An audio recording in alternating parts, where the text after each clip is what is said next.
5 years ago, if someone had told you that in May 2021, Charles Oliveira and Michael Chandler would be fighting for the UFC lightweight title, you would have looked at them like they were insane. Oliveira was already considered one of the deadliest submission artists in MMA history, but couldn't seem to settle on a weight class, let alone make the actual weight.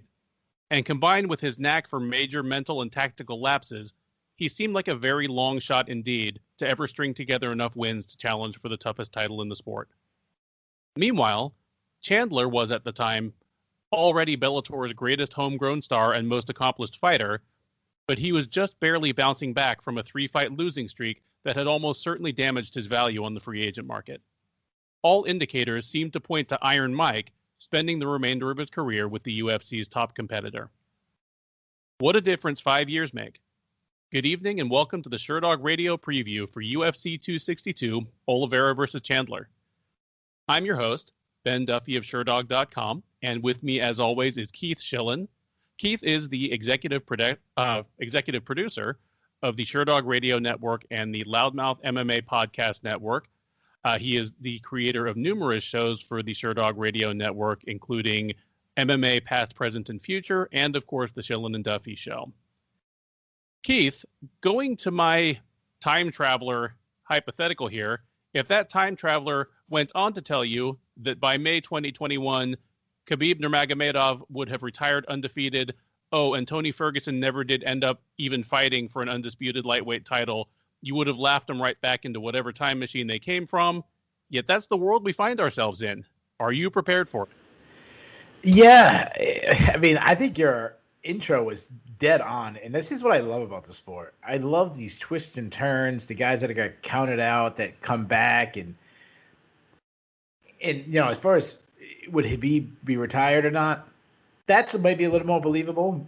The being undefeated, maybe a little more believable, but you know, the fact that him and Tony never fought each other, that Tony Ferguson, you know, up to this point, I mean, it could still happen. We're literally talking about two guys being counted out, so I don't want to count out Tony Ferguson yet. But it's so great because as you were saying that, I was thinking about Michael Chandler losing to on their Bellator big card against Brett Primus, where he got his leg kicked out, the nerve from the calf kicks, and he got that dead leg. If you said at that moment that he would, you know, fight for the UFC title shortly after, or think about, you know, Charles Oliveira's had so many weird moments, but like even when he seemed like he started to get momentum, then suddenly like he gets pounded out by Paul Felder. You know, if you told me that guy would not only be fighting for the title, but actually be a slight favorite. You know, you said, oh, Charles Oliveira fights for the title. You know, if you went back 3 years ago, I'd say, oh, there was a lightweight matchup on the card, and like the day before, Tony Ferguson tripped over a cord, and Charles Oliveira just happened to be on the same card, and he Joe Soto'd it into the title. Well, sure. And I don't want to go too far down this path because we'll talk about it before we talk about the main event.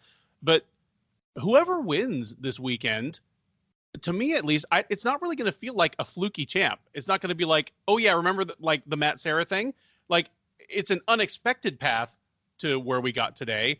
But there's nothing that feels fluky about it. Like, you know, Oliveira just all of a sudden stopped doing crazy stuff, stopped missing weight, and started beating elite fighters. Yeah, he finally lived up to the potential that we saw in him, because he always had those flashes. And every once in a while he would do something and you'd be like, oh, wow, like Charles Oliveira's really good. And then all of a sudden he'd have a fight where he looked terrible. And you said, you know, no one's going to feel like it's fluky, especially in Charles Oliveira's case, because he's been in the division in the UFC on this long run. Now, as far as Michael Chandler, I won't look at it as fluky. I won't say, oh, he didn't deserve this. I think he's been earning this title shot for the last decade. But there will be some, oh, he got gifted. He only had 2 fights in the UFC. One was against Dan Hooker. Then they'll say he didn't even face the best lightweights. This is what we're going to be talking about if he wins the title. This is what we're going to be talking about in the recap, his little preview. They'll be saying, oh, he beat Dan Hooker, who, you know, good, not a great, not very, very top. And then he beat Charles Oliveira. Obviously really good, but was he even the best lightweight in the UFC? I mean, Khabib retired, and then Dustin Poirier is decided to fight Conor instead. Like, that'll be the story. So if even if it doesn't feel fluky, Chandler will have more to prove if he wins. You'll be like, yes, I'm excited absolutely. for his next 3 fights. Like Absolutely. what happens when he fights Poirier? What happens when he fights Gaethje? Yeah, let's not go any further down this one because. Well, let me ask you this before. Regardless, and obviously we're only 2 members of the Sherdog staff, but there's a whole crew of guys who vote on this. The winner of this one, do they jump Dustin Poirier in the rankings? I don't think so. Neither do I. I mean, whoever it is, if you look back at their last 5 fights, their last 2 or 3 years versus Poirier's, no. But regardless, all this talk, this is why I love the sport. I mean, and I was thinking while you were talking about Michael Chandler and Charles Oliveira, this incredible turnaround of their careers. Same thing 5 years ago. Tell me Jan Blachowicz is the light heavyweight champion of the world. I would have laughed at you. That one might be even more shocking. And then tell me he's defending the title against Glover Teixeira in 2021, and it was a warranted title shot, not a end of your career. We need somebody. Oh, absolutely. I mean, well, hell, we're talking about people now who have like changed their trajectory in the last 5 years. 5 years ago, I didn't know who Israel Adesanya was. He was some 6-0 kickboxer in New Zealand. Yeah. Well, we always get that. But we'll always get those people coming out of nowhere. But yeah, like Blachowicz is another one where I figured the book was written on him. I figured the book was written on Michael Chandler. I mean, I've always wanted to see him come over to the UFC and fight kind of the top 10 guys in the UFC. But when he lost 2 fights to Will Brooks and then Will Brooks came to the UFC and laid an egg. That's a great point. Obviously, I don't believe in MMA math, any further than it's really worth. But at that point, I was like, you know what? It'd still be kind of nice, but I no longer think Michael Chandler's just waiting to come over to the UFC and wreck shop. And all of a sudden he's over here preparing to wreck shop. So it's a crazy world. It's exciting. I'm excited for this main event. How excited are you for the rest of the card? So, one of the narratives is it lost the biggest name, deal with this, the biggest name appeal to the card in Nate Diaz getting moved. Sure. We don't make predictions without tape study, but that's one of the ones I feel pretty safe to saying that Leon was going to, beat the piss out of Nate Diaz. I feel very confident saying that. Sure. So while that name we lost, the excitement of breaking down film, I don't think we lost that. And then even in the Hermanson Chookagian, that's a fight I'm very interested in breaking down. We lost that too. When I looked at the main card, every single fight is hard to pick. It's a really close to 50-50 on the main card. And I love that. Like I love, even though we do this and we break down film, I like not having no confidence in my picks, worried that I get it right or wrong. I love that. Sure. And I mean, I'll give a little peek behind the curtain here, and this is not meant to be derogatory at all, because both you and I watch a hell of a lot more than just the UFC, but there's a reason we don't usually do these kind of previews for, say, a Bellator card, because once you get south of about the top 3 fights, there's a bunch of, minus 600 favorites where it's like, what's the point in putting in the film study, unless we were doing a betting show and, we were trying to find tiny bits of value somewhere, and that's not what we're really here for. Yeah, we're not that. And when you look at a Bellator show and there's 10 prelims fights, probably 8 of them who they're rooting for. Good promotion. Yeah, and I don't mean like rooting for, but who they expect to win. What? Yeah. In weird fix. I mean, in the actual who they're putting their promotion behind. Mm-hmm. That's not the case a lot of times, and especially not in the main card. Yeah, even the undercard is matched pretty well because on paper, it's not super hot. You've got some people that are on, losing streaks, some people that are below 500 in the UFC, but those people still need fights. Unless the UFC is going to cut every single fighter as soon as they lose 2 fights, people who've lost 2 in a row still need to fight someone. At least here they're matching them against people that are roughly on the same level. And, there's some interest to it. So I think it's well matched, even if it's not their strongest pay-per-view offering. Yeah, I totally agree. You ready to jump into these prelims? I am. First up at UFC 262 is a lightweight matchup between 2 gentlemen on their second jaunt with the UFC. It is Christos Giagos versus Sean Soriano. Giagos, the 31-year-old Californian, is 18-8 overall. He is 4-4 across multiple stints with the promotion. He fought most recently back in December at UFC Fight Night Thompson versus Neal, where he took a dominant unanimous decision over Carlton Minus. He'll be taking on Soriano, welcoming him back to the UFC. Soriano, the 31-year-old Rhode Islander, is 14-6 overall. He is 0-3 in his previous UFC run, which was all the way back in 2014 and 2015. He has fought his way back to the UFC through a lot of the major feeder leagues, Legacy, CES, CFFC, even a stint over in Abu Dhabi Warriors, where he knocked out fellow former UFC fighter Noad Lahat. Odds on this one are among the wider ones on the card. Giagos is out there at minus 230 or so. You can get Soriano at plus 190 on the comeback. I am glad that Sean Soriano's back in the UFC. His problem his first time around was dealing with grapplers. I mean, in hindsight, losing to Tatsuya Kawajiri and Chaz Skelly, not the most embarrassing thing in the world. Charles Rosa, obviously, I mean, he's a grappler by preference, even if most of what lost him the fight to Rosa was on the feet until he got choked out at the end. And I mean, that stylistically tells me, okay, maybe matched up appropriately, he could have a decent run in the second time around. But Christos Giagos is not it. And he's definitely not it for Soriano to be back in the UFC, a weight class up from where he was. Giagos isn't a perfect fighter, but he is physically a brute. And like in the X's and O's of this game, like I will leave that to you, but the dynamic and the way it looks just makes me think of a Spike Carlisle or early Diego Sanchez type, where he's very aggressive right off the bat. Both his striking and his wrestling really run off of his athleticism and physical power. That for me is like spells trouble for Sean Soriano. I haven't seen all of Soriano's fights between his first UFC stints and this one, but I've seen several of them, and athleticism and physical strength are still not pluses for him. I don't think he's going to be able to keep Giagos off him. And yeah, just give me Christos Giagos in this one. I'm going to take him in a dominant decision where he probably beats him up on the feet and also takes him down and beats him up on the ground for extended periods. Damn you, brother. Sorry, Rhode Island. He's Rhode Island's own. We're from, not only are we from the same state, we're from the same city. Oh. I mean, come on, Sean Soriano. So let me ask you this question. When we talk about the, very prestigious Rhode Island wrestling history, Rhode Island MMA history, Sean Soriano is 0-3 in the UFC. Mm-hmm. Is he still in the top 3 all-time greatest fighters from Rhode Island?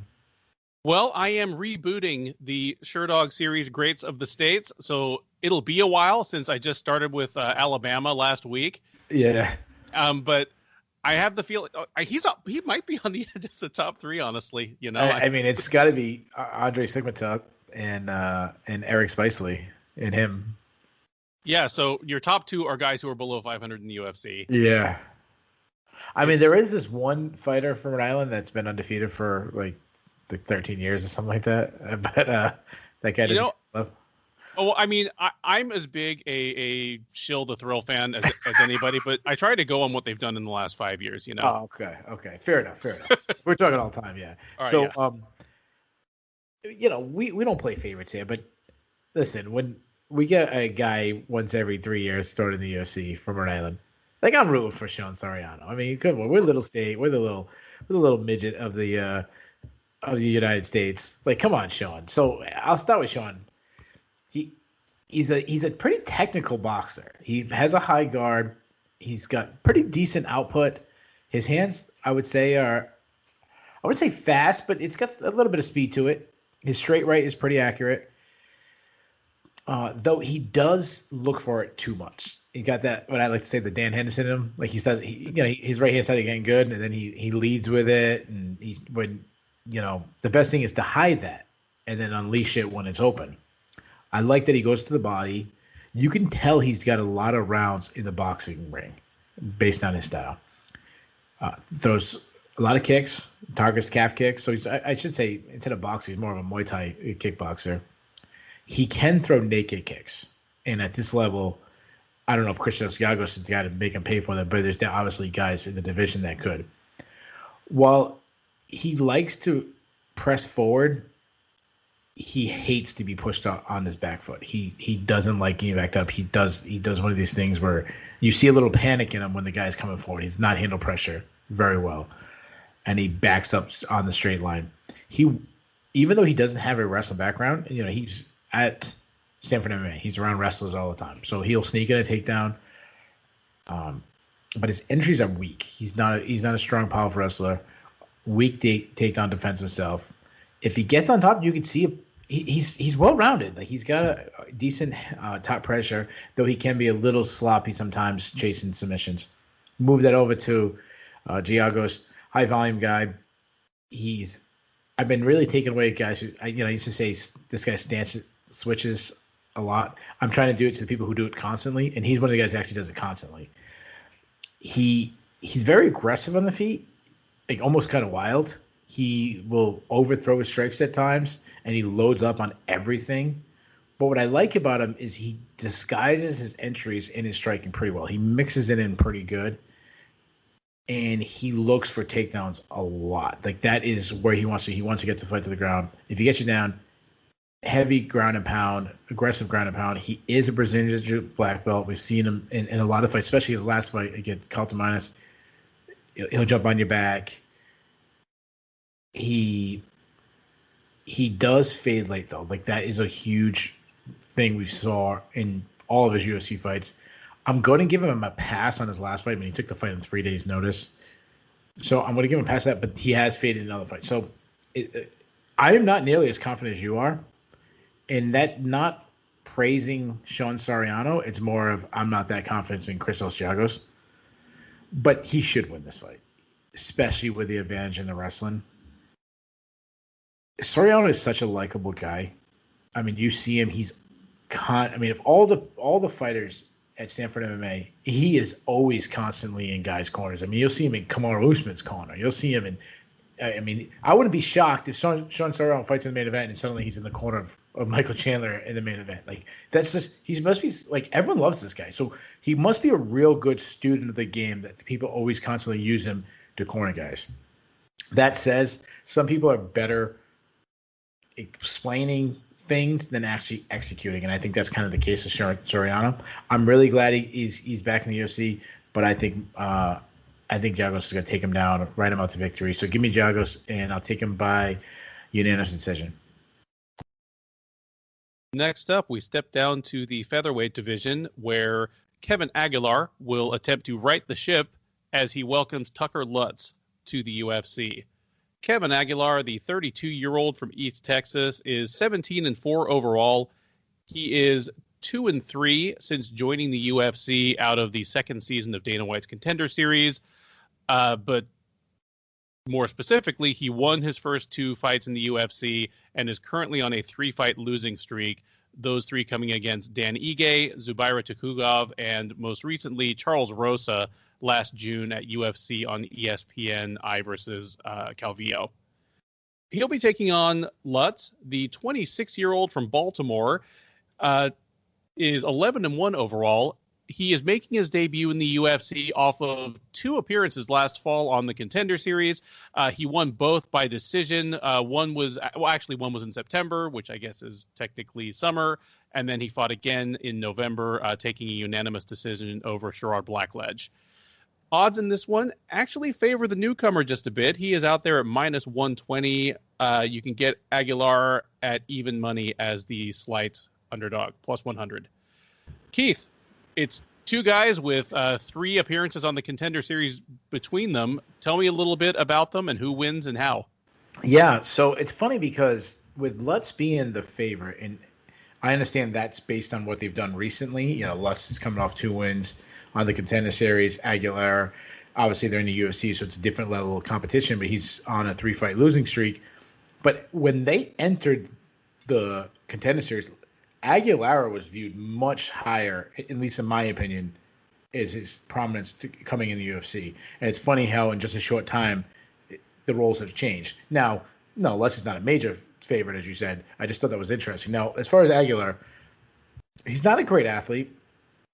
I would say for the weight, he's not slow, but for the weight class, he might be slow. He's more of a power guy, but he hits really hard. That's his game. He sits down on his punches.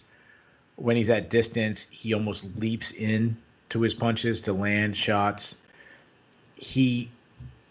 While that obviously leaping into punches and you're throwing your whole body into it, if you land, you could put someone out. You also overreach when you do that, and you're easy to time coming in. As really elite striker could do that and put you out. He loads up on everything. Like, he is constantly looking to land the perfect shot, knock you out with one blow, and that's really his game all the way back to the LFA days. Hard calf kicks, but he's also open to calf kicks himself because he's so heavy on his front foot. And it's weird because in his last fight, I thought he was doing pretty well against Charles Rosa, especially about midway on. But he started too slow and he was too impatient, and that's why I thought he lost the fight. Even though, you could easily score. But I mean, I think when I'm talking about the judges, that's why he lost on the judges' scorecard. Now move over to Lutz. Well, he's won 2 fights in the Contender Series. Before that, he fought really low-level fighters to coming in. That was one of the things I talked about on my preview, last summer. But even the guys he beat on the Contender Series, they weren't one of the guys that I was really excited moving forward. So I'm still concerned about him. Like, I don't know how developed he is. He is an aggressive pressure fighter. He just marches forward, but he is flat-footed and potted, like a little plotting. Like, even though he comes forward, he more chases the opponent instead of cutting him off. He's not very technical. He's very raw, and that's part of that fighting at a low level. And I guess that's good to get your rounds in and get facing. You don't want to fight sharks all the time. So he's raw, but he does have some power. But similar to Aguilar, he telegraphs a lot of things, be loading up on everything. And he makes the mistakes of squaring up a lot of times, which makes him, obviously a bladed target compared to a squared off target. It's like doubling your size. It's much easier to hit. He pulls his head straight back is another, mistake he makes. As far as the grappling, he's a very physically strong guy. You see that in his game. Good takedown attempts, good reactionary double. When he's in on his opponent, he's in close. That's where he wants to be. He stays on his opponent like glue. He's really, truly willing to grind out a decision. He's willing to just take you down, kind of sit in your guard and waste the round away. But on the regional scene, I saw some times where a scrambling student, he got put on his back, and he really struggled to get up. Now, as far as prediction goes, 3 years from now, I'm definitely taking Lutz. I just don't know if he's ready right now for the UFC level. Aguilar has been a big disappointment to me in the UFC. I didn't expect him to be a UFC champion or anything like that, but I could see him as a top 15, top 20-ish guy. Like, that's where I was kind of viewing him. And obviously, he hasn't lived up to that. I mean, I had him on the cut list. I can't remember if you did, but I had him on the cut list last. I think we both did. I think we put him on the cut list. However, despite the disappointment in him, he still has faced a higher level competition. Now, he's going to really need to keep his distance, so those lunging punches will really set up takedowns from Lutz. But if he can keep his distance and stop some takedowns, which he showed on the regional scene he can do, I think he'll land the heavier, more powerful shot. I think he's a little more polished striker, and I think he wins a decision. So this is my first upset pick. I'm going to take the more veteran and Kevin Aguilar. I'm with you on this one. Yeah, Aguilar has definitely disappointed compared to the expectations he had when he entered the UFC. But frankly, the losses to Ige and to Kugov, those are both top 10 quality guys. Like, I don't know without looking whether they're literally in the top 10 this moment, but in terms of talent and accomplishment, they are top 10 quality guys. Like, you mentioned that you thought of Aguilar as a guy who might settle in around the 15 or the 20. So even if he had hit his ceiling, according to you, he probably wouldn't have beaten a Dan Ige or a Zubaira Tukhugov.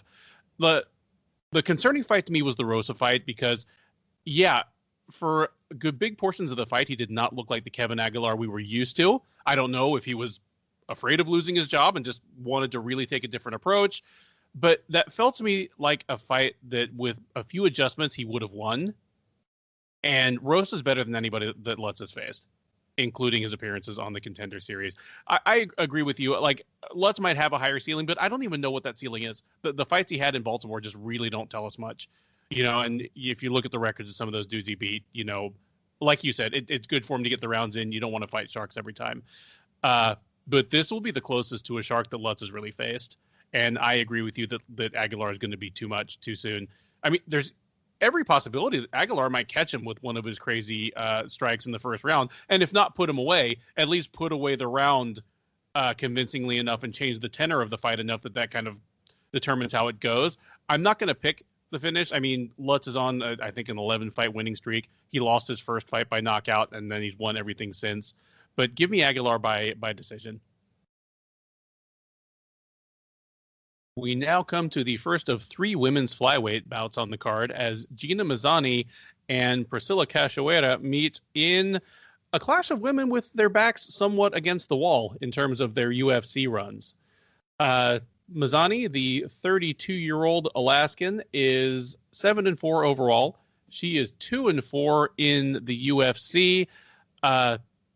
Most recently, she dropped from bantamweight to flyweight and took a third-round TKO over Rachel Ostovich last November. She'll be meeting Cachoeira. The 32-year-old Brazilian is 9-3 overall. She is 1-3 in the UFC. She, of course, stepped up in one of the all-time slaughters in UFC matchmaking history as she debuted against Valentina Shevchenko in Shevchenko's flyweight debut and got absolutely massacred. She then dropped 2 more to Molly McCann and Luana Carolina. She ended up winning in her 4th try, knocking out Shayna Dobson in just 40 seconds last February at UFC Fight Night Felder versus Hooker, in all likelihood saving her job. Despite that, she is a moderate underdog here. Cachoeira is plus 175, Mazany minus 210 or minus 215 as the favorite. Keith, who have you got in this one? Well, before I give my prediction, I got to give a cheap little plug. Make sure you head over to the Sherdog YouTube page constantly this week and check out all the coverage. And one of the coverage you'll see is Gina Mazany was one of the guests on this week's MMA Past, Present, and Future, which, as we're recording right now, is not posted, but I expect by the time people listen to this, it probably will be posted. We got a pretty loaded lineup. We got El Guapo himself, Bass Rutten, Gina Mazany, and your boy from Houston, Mana Martinez, who's also fighting this weekend. So it's a pretty good. I think it's a pretty good show, and I had a lot of fun filming that one. Did Mana call you sir? Yeah, I told him he didn't have to. Oh, I told him, like, every time you say sir, Mana, I look behind me for my dad. Yeah. Like, yeah. Really nice kid. Anyway. Yeah, he is. He really is. And he watches the recap, which is cool too. Yep. Another thing I want to point out, I want to shout out a guy that's been on this network before, done the recap with us, actually done one of the previews with us, Craig Allen, who tweeted out, and I love this, Gina Mazany and Priscila Cachoeira share the same birthday, even down to the year. So there can be only one. Yeah, the battle of the same birthdays. So shout out to if that stat is right, shout out to Craig Allen. If that stat is wrong, then screw Craig Allen. And go after him. Don't go after me. Mazany's a southpaw. She has a very high output, constantly pressing forward, has a awkward herky-jerky style that she's kind of made work. Her striking style is a little bit similar to her fiance, Tim Elliott. Like, it's ugly, but it's unique and it works for them. It's unorthodox, but it works for them. She lacks a little bit of head movement, and her boxing needs a lot of improvement. But we've seen improvement in her kicking game, especially in her last fight against Rachel Ostovich. She hurt Rachel Ostovich twice with a liver kick, finished her off with a liver kick. Those are good signs. But the other thing about her that really showed in the last one is just her ability to get the fight to the ground. I'm going to pause for a second. I have no idea what I did with my notes on Gina Mazany. Hold on a second. Sure. Sorry. I'm going to start right off for now. She's a strong girl. I mean, she recently dropped down for the weight. She's got a size advantage like Cachoeira, and she's going to use that advantage in the clinch where she's comfortable. She's going to get to her body locks. She has a good trips against Rachel Ostovich. She's very strong. While her top control can get a little sloppy, she had a position where she was looking like go for a north-south choke on Rachel Ostovich, and Rachel Ostovich somehow use that position to get the back, which was actually an insane move by Rich Lostovich. That probably isn't going to happen to Valentina Shevchenko if they were in the same position. But what I like about her is that she has strong cardio. Like that fight went deeper on, and it was a very grappling heavy fight, and she didn't slow down. She was going just as hard in the third round, and then she get a finish.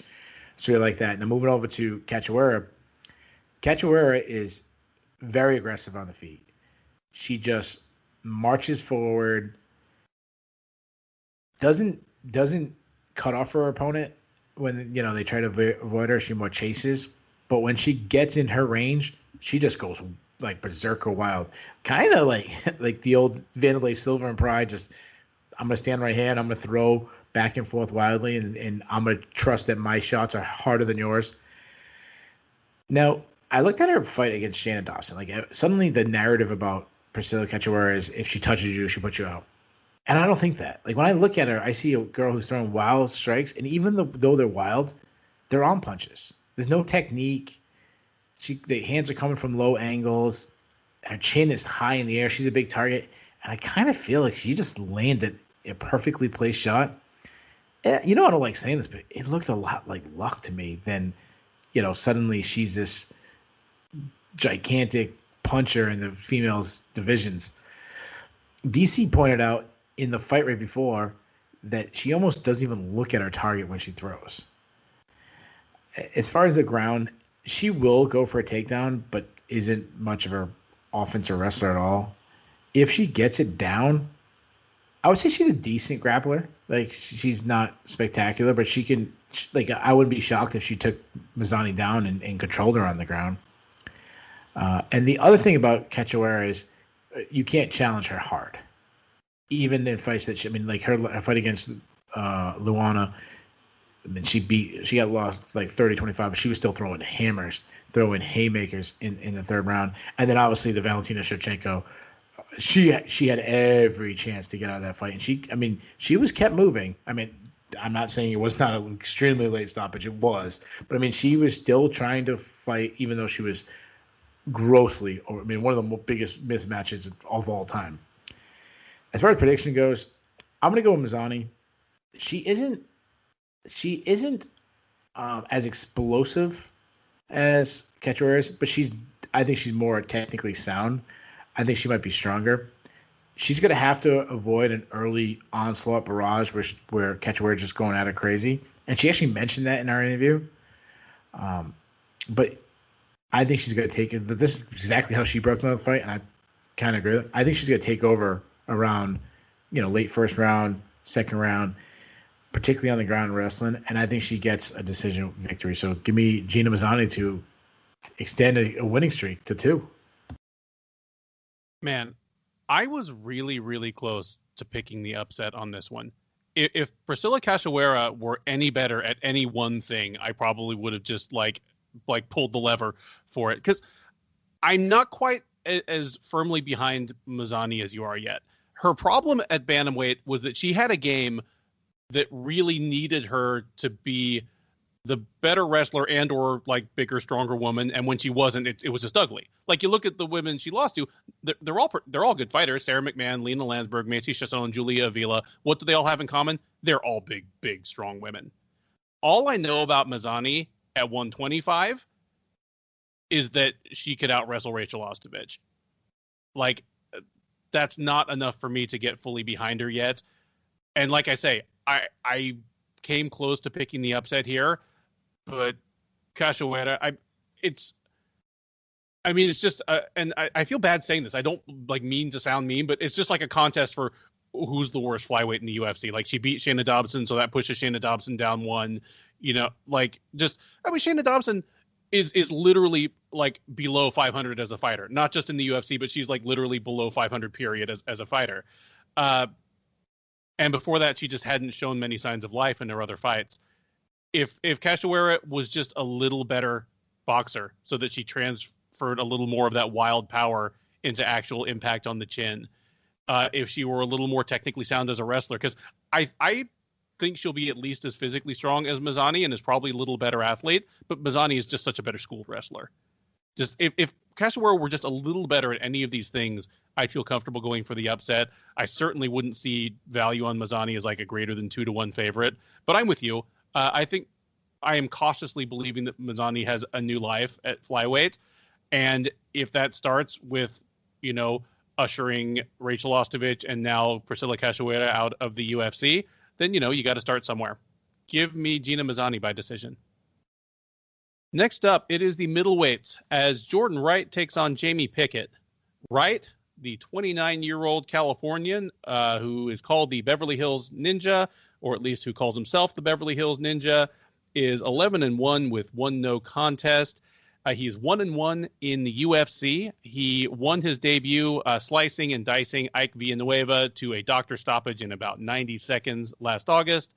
He then came back and got absolutely obliterated by Joaquin Buckley early in the second round of their meeting at UFC 255. He did not come to the UFC through Dana White's Contender Series. He, in fact, lost there to Anthony Hernandez, but that was overturned later once Hernandez tested positive for cannabis. He'll be taking on Pickett. The man who goes by the Night Wolf is 32 years old. He's 11-5 overall. He's 0-1 in the UFC, and he lost to Tafon Nchukwi, in fact, who was busy just last week at UFC Fight Night Thompson versus Neal in December.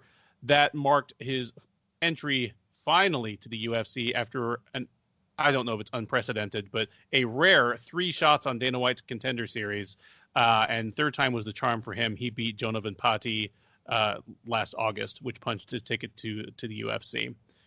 This one is a literal pick'em at the moment. Both gentlemen are out there minus 110. So if you have strong feelings about this fight, the value is there for you. Keith, not to kick the ball straight to you again, but if we've got a guy who's been on the Contender Series three times, best believe I'm sending it to you first. Yeah, first of all, can we give a shout out to his manager who got him this many opportunities? Good for that guy. I'm not sure which team he's with, but I don't know if it's like Jason House or Ali or whoever he's with. Like, good job for getting him that many chances. Jordan Wright, I'll start with Wright. He's big for the weight class. I mean, he's a middleweight that at one time was actually a heavyweight. Yeah, more light heavyweight for most of it, but he actually did fight at heavyweight. I said this on his Contender Series matchup. I'm still saying it. This is a guy who feasted on low-level competition. And even his single win in the UFC was Ike Villanueva, who isn't a great win. And I know that's a Houston boy, but yeah, Ike Villanueva is a glorified regional fighter. Jordan Wright has a karate background, and despite constantly throwing spinning attacks, he's not a great athlete. Like, he keeps his hands low, and he's not that technically. He keeps his karate style, he has his hands low. But he doesn't have like this elite head movement where that works. He's not Stephen Thompson. He doesn't flow like Stephen Thompson or these even like a younger Lyoto Machida. And his chin might be an issue. I mean, he was on the Contender Series. He was they didn't count this as a loss because of Anthony Hernandez likes to smoke weed, but Anthony Hernandez knocked him out quickly. His last fight is what's really worrisome. Not that he was knocked out, because we know what Joaquin Buckley can do to someone if he connects, but the damage he took before the knockout. I mean, we were calling for the fight to be stopped in between rounds. Like, there was no reason, and we talked about this on the recap. There was no reason for Jordan Wright to go back out there just to get. I mean, he looked like he knew it was coming too. Offensively, he lacks power. His best position, even though he's a karate striker, and we said that's the last time we talked about him, this is plum clinch. If he gets to the plum, he's pretty effective at it. It's weird for like a Beverly Hills ninja guy to be kind of a dirt dog inside. Like, get in there, landing elbows, landing knees. I'd say he's an okay wrestler, not a strong wrestler, but I've seen him get the fight to the ground, and kind of like the same thing I'm gonna say when he gets to the ground. It's like okay submissions, right? Like, he's probably not going to submit you. He's probably not going to submit Jamie Pickett, but does have some submissions on his career. Move over to Pickett. Well, Pickett to me is like the definition of Contender Series. guy. One, because he fought on it 3 times, but just what you get from him. He's just okay. And what I mean by that is obviously there's guys I'm really high on that came out of the contender series, but for the most part, most guys when I look at the contenders, like they're just okay. They're the lower level guys, the lower the worst of the group is mid tier regional guy, but the other guys are just outside the UFC, and then like most of the guys, about 90% of them are going to be low level UFC guys. Like that's how I view Pickett. Like he's a low level UFC guy at best, and he's very inconsistent. He's inconsistent not in wins and losses, but more of what we see when he fights. There's times he always has pretty fast hands. I'll give him that. But sometimes he's a high output striker. I see him go out there. He's very aggressive. He's a high output striker. But then other times he can be really low output. He kind of stands back. I see him once where he's constantly switching stances, really flowing. And other times he's flat-footed and stationary. When he's flowing, that's when he's best. He's best when he's using his movement to avoid strikes, but then exploding forward and forcing the guy back, using pressure instead of staying back, stationary, and then getting forced on his back foot. He's got decent pop, I'll give him that. Not earth-shattering, but I'd say plus power. Not a guy that possesses one punch, like he's not going to knock you out. But he'll throw a flying knee, show some athleticism. Not much of his kick in the kicking game either. Doesn't really check kicks. And the other thing that was really surprising me, Soriano, Pickett really struggled with his power. But then he went against Tafon Chukwi, who probably, I would say, similar realm as Soriano in power, maybe even a little harder hitter. And he had no problems in the Chukwi. Now, he lost that fight, but like it wasn't the power of Chukwi that were really, like, didn't seem stunned a lot.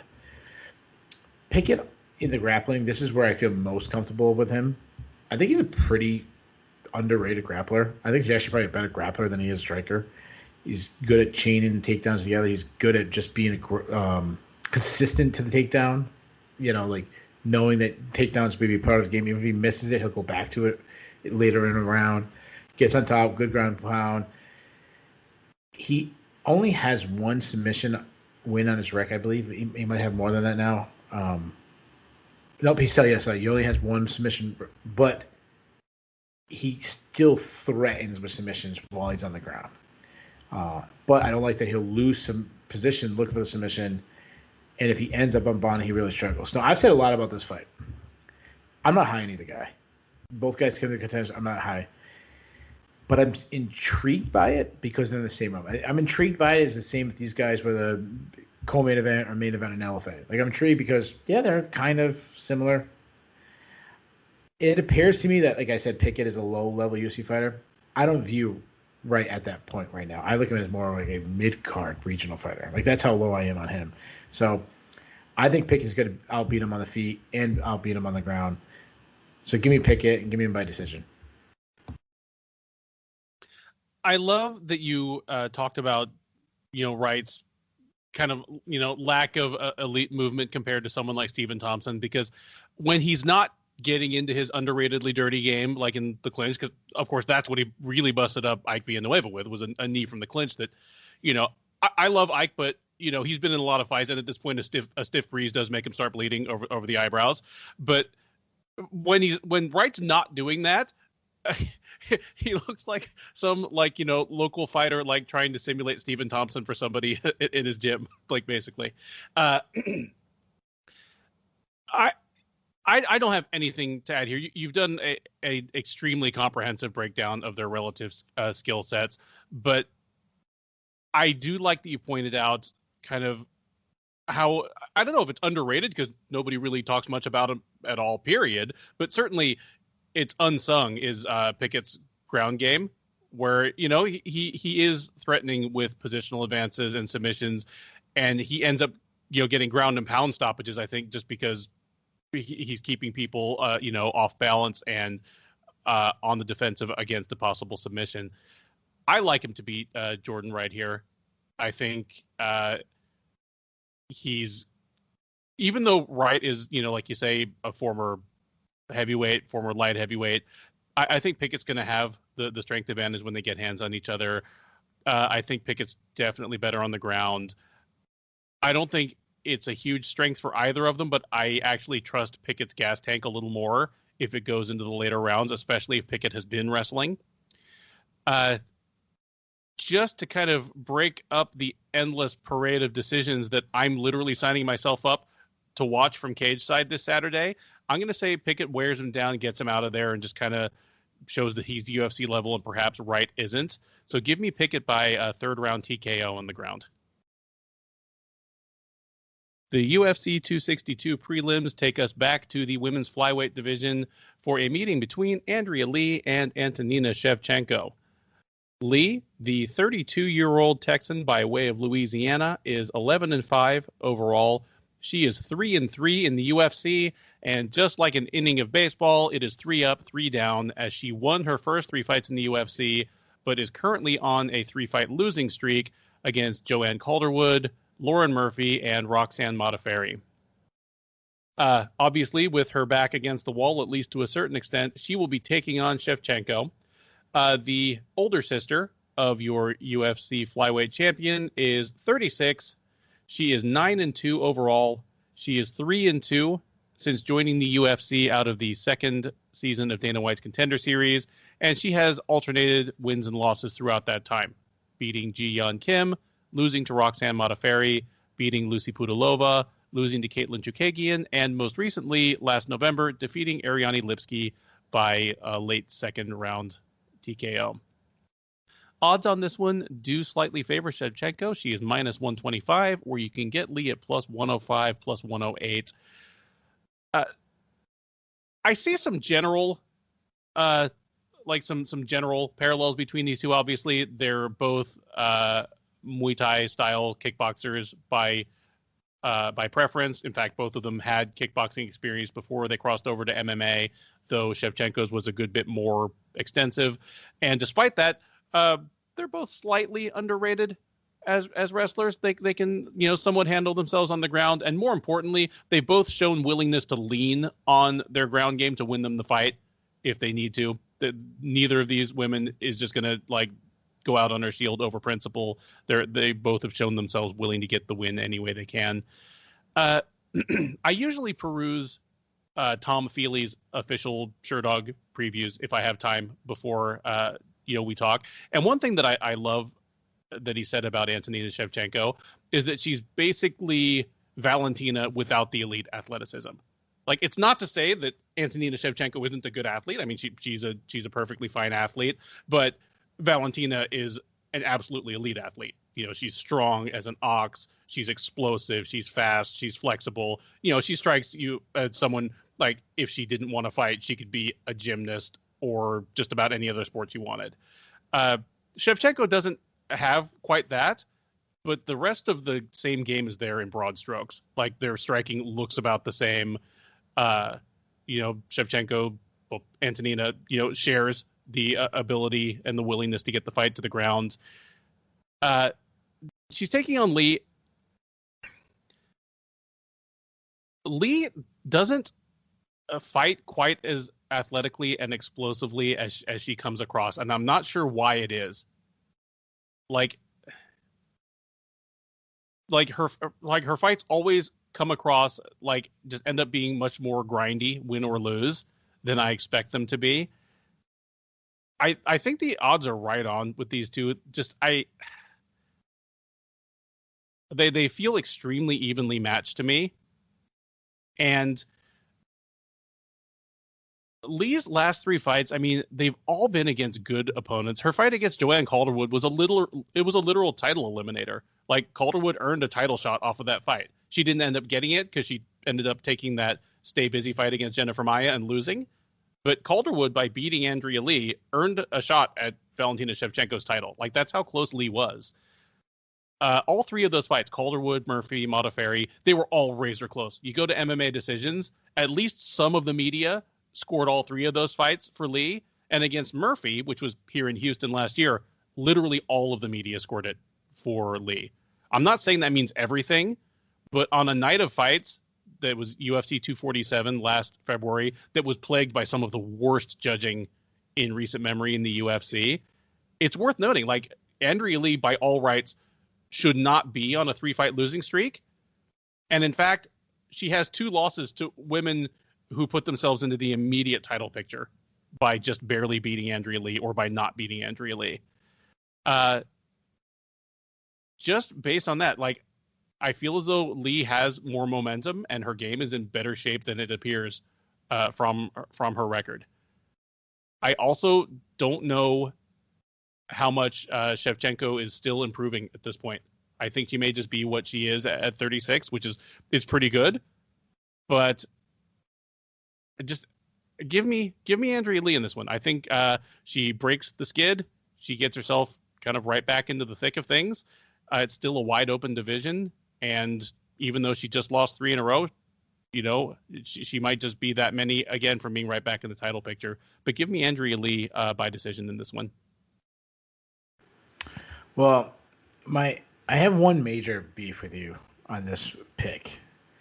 And my major beef is you said when you have time to read Tom's piece, you do. Well, make time, Ben.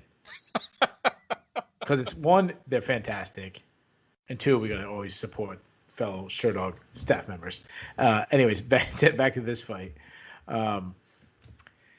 Yeah, I'm very intrigued by this fight. This is one of the ones on the prelims. I'm most interested. 1, because I don't know where either fighter stands.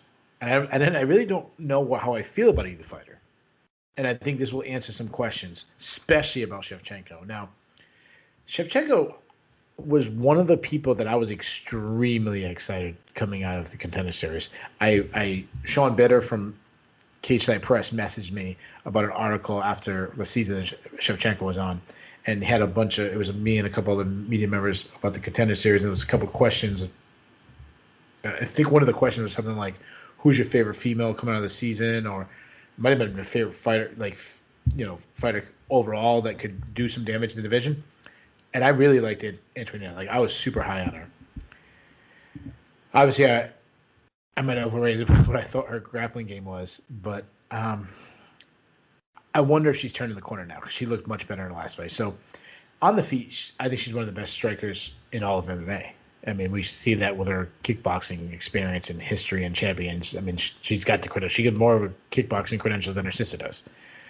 But she is one-dimensional.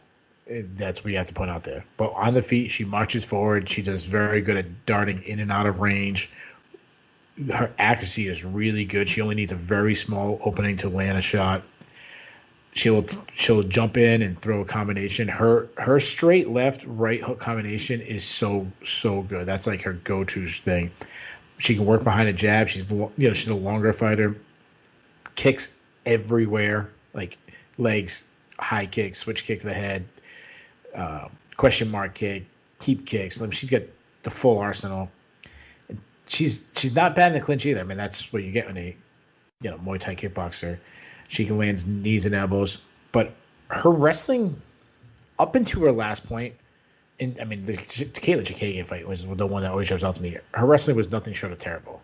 She couldn't get up from bottom, and this was really surprising considering she was raised in judo like her sister. I mean, her sister, and I know obviously just because they're sisters doesn't mean one's not better. We got example after example of one fighter being an elite fighter and the other one being much lower level. I mean, we could go over that list forever. However, in her last fight, suddenly she had a ground game and she won on the ground against Lipsky. So maybe that's turning the corner. Maybe she's showing improvements. And in fairness to her, she hasn't had it. She's up there in age, based on how long she was kickboxing. But her time in the sport of MMA was very short. So she is kind of learning as she goes. As far as Lee goes, she's a high output striker. She's an outfighter on the feet. She throws punches. She likes to work from distance. She's also kind of a longer, taller fighter. She throws straight punches down the pipe. Even though she throws punches down the pipe, she lacks power. She's not a big power puncher. She's more of a point fighter. And surprisingly, when more film I watch of her, I was surprised how flat-footed she is and how unathletic she is. She's not a great athlete, as you mentioned it yourself, but based on how she looks. I mean, she looks like she'd be a great athlete. She does throw a lot of kicks. I think they're pretty good kicks. And I love that you pointed out that she wrestles way more than like her reputation. We think about her as a kickboxer from the outside, but she wrestles a lot. I'd say she's just okay at it. She's okay at winning scrambles. And sometimes can actually be a little wild, especially in the Modafferi fight. Like there were some wild exchanges, and oftentimes she lost those. And that's kind of Modafferi fight, anyways. That seems like a lot of times if you're the same level at Modafferi, she's probably gonna find ways to out scramble you. It leads to just weak defensive wrestling, not much on the defensive wrestling, though. I don't know if that's going to be an issue against Shevchenko. But if she gets taken down, take the Modafferi fight. She really struggled to get back up. That was a different fight. There's an inability to get back up. So who am I taking? I'm taking Shevchenko. As I said, like she's a bit of my bugaboo. Like I was all in on her before. I loved her in the Contender Series. I love her striking. I love the little traps. I love her traps. Like she sets traps. She's so intelligent on the feet. However, I could really see Lee out wrestling her, as you pointed out, Lee's wrestling game. Maybe she won't be able to get her down. That's what I'm hoping for. And if she can't get Shevchenko down, which might be much easier than I'm hoping it will be, but if she can't, I think Shevchenko clowns on her on the feet. I think there's a huge disparity. And I think if that happens, so obviously I'm taking Shevchenko to win. If she's, which means it'll be a big battle on the feet. If that happens, Shevchenko's going to finish her. So give me Shevchenko. I'm going to say she's finished her in the third round, but TKO on the feet. There you go. The first dissension of the night between Keith and myself. We will see who has bragging rights at the end of the card. Next up, it is the featherweights as Lando Vannata takes on Mike Grundy. Vannata, the 29-year-old from New Jersey, is 11-5-2 overall. He is 3-5-2 in the UFC. He fought most recently on August 1st of last year, dropping a unanimous decision to Bobby Green at UFC Fight Night Brunson versus Shabazian. He'll be taking on Grundy. The 34-year-old Brit is 12-2 overall. He is 1-1 in the UFC. He fought most recently last July, where he dropped a unanimous decision in a wild wrestle and scramble fest against super prospect Movsar Evloev. Odds on this one do slightly favor Grundy. He is -120. Vannata is out there at even money.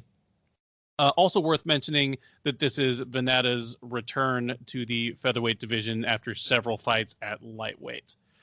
Keith, who do you have in this one, and how do you see the fight playing out? Man, this is a really good one. I know I've said that a lot, but this is one I'm really intrigued on. I kind of like both guys. I'll start with Vannata. Vannata is very light on the feet, elusive, good snap on his punches. As Dominic Cruz pointed out in his last fight, he doesn't show a lot of tells. That's because his punches are short. They're short and they come in from weird angles based on him keeping his hands so low. He's got really quick kicks. He turns his hips over very, very fast. A lot of spinning attacks that continues. That also works off just spinning your hips. You kind of can disguise them a little bit. But despite being so elusive and fluid on the outside, he can be dragged into a brawl at like any moment. And that's a little bit because of his ego. Like he's even his fight, like in his last fight against Bobby Green, he's trash talking with him, and instead of just flowing, like he does better when he flows. He has a D1 wrestling background, and I like that he doesn't completely ignore. He wants to strike, but he doesn't completely ignore his wrestling. He will sneak in and wrestle, take down. Not nearly enough as he should, and I think that actually opened up his striking more if he did. But I do like that he wrestled a little bit. However, I'm surprised for some guy who wrestled on D1 level how often he's been taken down in the UFC. Like he's been taken down by guys like Mark Takesi, who doesn't come from a wrestling background. I think Mark Takesi took him down like 3 or 4 times. And he's also been rocked a lot in like every fight. I mean, he's had so many rock'em sock'em matchups. Now move on to Grundy. Grundy, Vannata is so athletic, but Grundy might be able to match him in that athleticism. I mean, you just look at Grundy. He looks like an athlete. I have no idea how strong he is. He just looks strong. Like he just looks like a guy that, like he would beat me in arm wrestling in half a zillisecond. He's pretty light on his feet. he sets up his takedowns because he uses a lot of feints, up and down feints, which kind of you don't know if he's going to strike or he's going to shoot, and that's such a good idea to do when you're a wrestler. I also love when he does come in with a blitzing attack, he cuts angles the way he comes in, almost like a football player doing the tire drill where they kind of bouncing back and forth. He does that on his attacks, so he's throwing from different angles, and I like that. That shows some aggression, progression in his striking. When he gets inside, a lot of tight power hooks. I mean, he's a classic wrestle boxer style. He can lunge after those hooks sometimes, which would get him in trouble. Then the higher he goes up the scale, and he does throw one strike at a time often, like looking to land one big blow instead of setting up combinations. But he's a very good wrestler. This is a guy who medaled in the Commonwealth Games, which is a very good tournament. Good timing on his reactionary double, and a lot of times when I say reactionary double, what I mean by that is it's a lot of times when guys backing up where they're reacting to the offense coming from their opponent. He's really good at getting his opponent to chase, and then you stop. You're going back, and then you stop and go forward while they're still coming in, and you're timing, and it's two things. One, you're timing where they be, but also you always have the distance to close. Well, if your opponent moves into that distance, you have less distance to close. You know what I mean? If you have to close 6 feet, you move 3 feet, and they move 3 feet. It's better than you move all 6 feet. He's really good at that. I mean, look at his last fight. Mostafa Evlov is a very good wrestler, very good grappler, and Grundy took him down 6 times in a fight that he was overmatched, but still was like I didn't feel like his stock went down at all in that loss. When he's on top, he's got heavy top pressure. He likes, as we saw in the Evlov, he almost submitted Evlov with a Darce choke, and that's something he goes to. He likes topside guillotines. This is a tough one, and it's a tough one because a lot of people are jumping off the Vannata train. I mean, when he first came to UFC, a lot of people jumped on him. A lot of people that has recently jumped off based on some struggles. I still like him. I think he's still pretty good. However, I also like Grundy. What I like about Grundy is he knows what he's good at, and he gets it there at all costs. Even though his striking has developed and is coming along, he still knows his best avenue for success is to get the fight to the ground. Despite Vannata's wrestling background, I haven't seen enough in him to make me confident he'll stop takedowns. And I know Grundy's going to be looking for takedowns, and I know he's going to try to get the fight there at all costs. I think the takedown's going to be different in this fight. I like Grundy to win a decision. I love a lot of the things you pointed out there because I'm glad that you seem to have come away from the Movsar Evloev fight with the same feeling that I did. Because my thought was, okay, Grundy might actually be an even better wrestler than I thought he was. Because the problem is not only is Evloev, an excellent wrestler in his own right, but he's a guy that can scramble like that is just such poison to kind of a straight ahead, freestyle wrestler who shoots. Just because, Evloev never, ever conceded the takedown. I think in the recap of that show, like last summer, I said it looked like somebody trying to stick a cat into a bathtub. Like in the Looney Tunes where they're grabbing by their claws to all 4 corners of the tub and then flipping over it. Yeah, that's what it looked like. Just as he tried to get Evloev's butt to actually stay on the canvas for a minute. But I came away from that believing, okay, one, Evloev is a future top 10 guy, and on talent he might be a top 10 guy now. But also, wow, Grundy's an even better wrestler than I thought. And I'm also with you in that kind of spells trouble for Vannata. I haven't jumped off the Vannata train. I like Vannata better than I should like a 3-5-2 fighter in the UFC. I think he's better than his record. But this particular matchup, I agree with you, does not favor him. Grundy's going to be able to take him down, especially if Vannata is still coming with the spinning stuff, and the tons of kicks. Grundy's going to be able to get him down, and Vannata I don't expect to be able to do the cat in the bathtub routine and frustrate and wear out Grundy like Evloev did. One thing I will say is I. Obviously, to anybody listening who doesn't know, I live in Houston. I'm covering UFC 262 live. I was at the media day today. So, I saw Vannata from about 10 feet away, and talked with him at least in a group setting. He says that he's closer to the featherweight limit right now than he normally is to the lightweight limit by this time in fight week. Obviously, he may be lying, but by the eyeball test, he looked really good. And by the eyeball test, he was in a fantastic mood. Like, he was one of the most just kind of like jovial and loose and laughing and joking guys on the entire media day. And I mean, Keith, you've covered enough events to know when you can tell a fighter's having a shitty week because he's already starving and dehydrated and he's got, 10% more of his body weight to go. That was not the vibe I got from Lando Vannata. Well, for one thing, this was the first live media day after, basically a year of virtual media days. So every single fighter was like, hey guys, but Vannata in particular was like, hey, you guys have any more questions for me? He didn't want to leave the podium. Like, how often do you get that during fight week? But all that being said, even if this is the best Lando Vannata, this is top shelf featherweight Lando Vannata, I think Grundy's just a bad style matchup. Give me Grundy to win a decision in a fight that is still quite entertaining, but his wrestling is going to be the difference, and he wins 2 or maybe all 3 rounds. That brings us to what I believe is being described as the feature prelim, with Ronaldo Cachoeira Souza taking on his countryman Andre Muniz.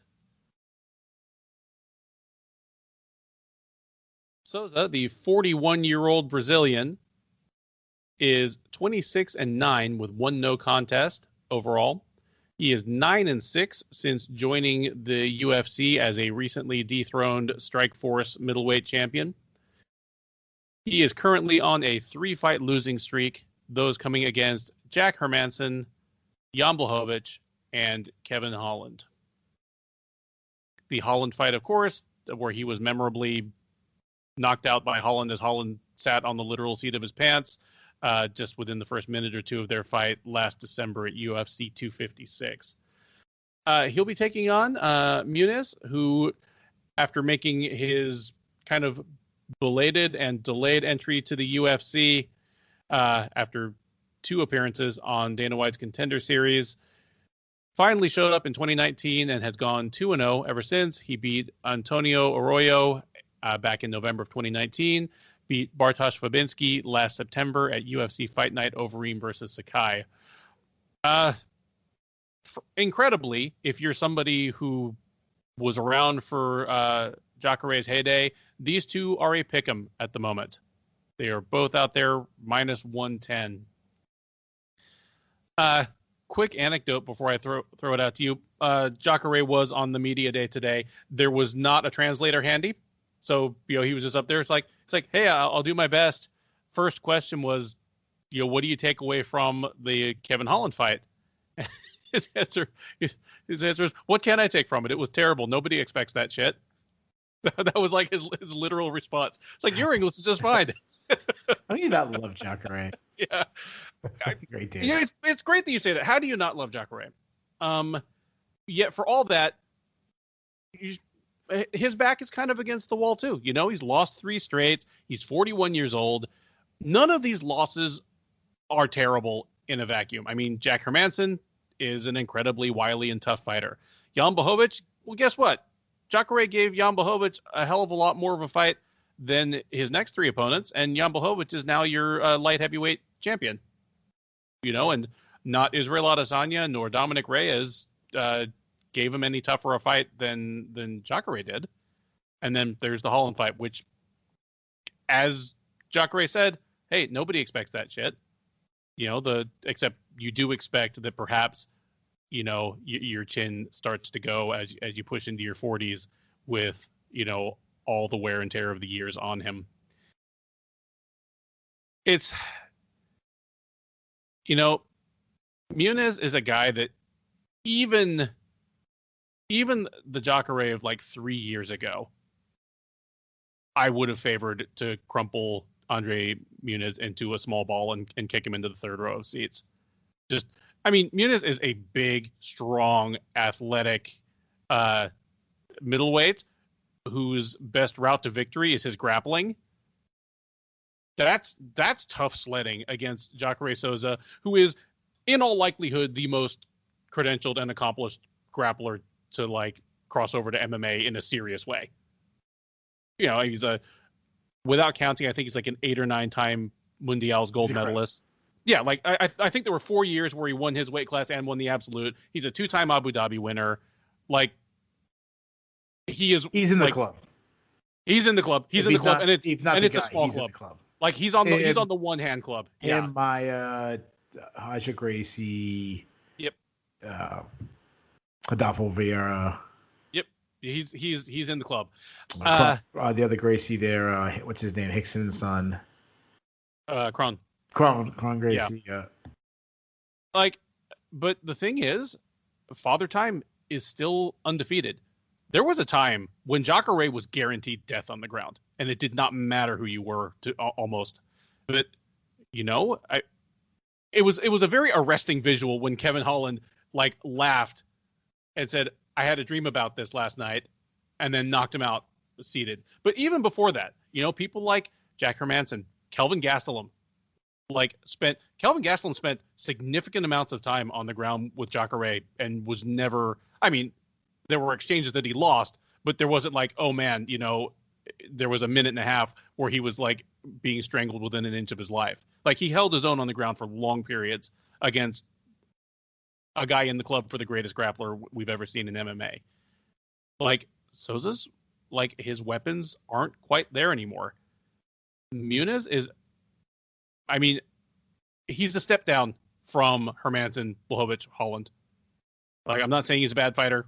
You know, he probably could have been in the UFC several years ago, but if he beats Souza, like what's left for the guy? It's not a sentimental pick. I really do think Souza is going to win this. But I expect that this is going to go the distance, and I'm thinking also, what does Cachoeira's gas tank look like in this fight? I mean, he did do 2 5-round fights in just, you know, back in 2019, but this is a fight that, you know, may spend significant amounts of time on the ground. Muniz is a bigger, stronger guy at this point in their relative developments. I'm going to pick Souza to win this by decision, but in a fight that just makes me very nervous, as he probably has to survive the 3rd round against a fresher man. Tell me I'm wrong, Keith. Wow. So the whole time I'm listening, and I heard you sneak in like, you know, I really think Souza's going to win. I'm like, man, that don't sound like you think he's going to win. I thought you were taking Muniz. I apologize if I'm saying his name wrong.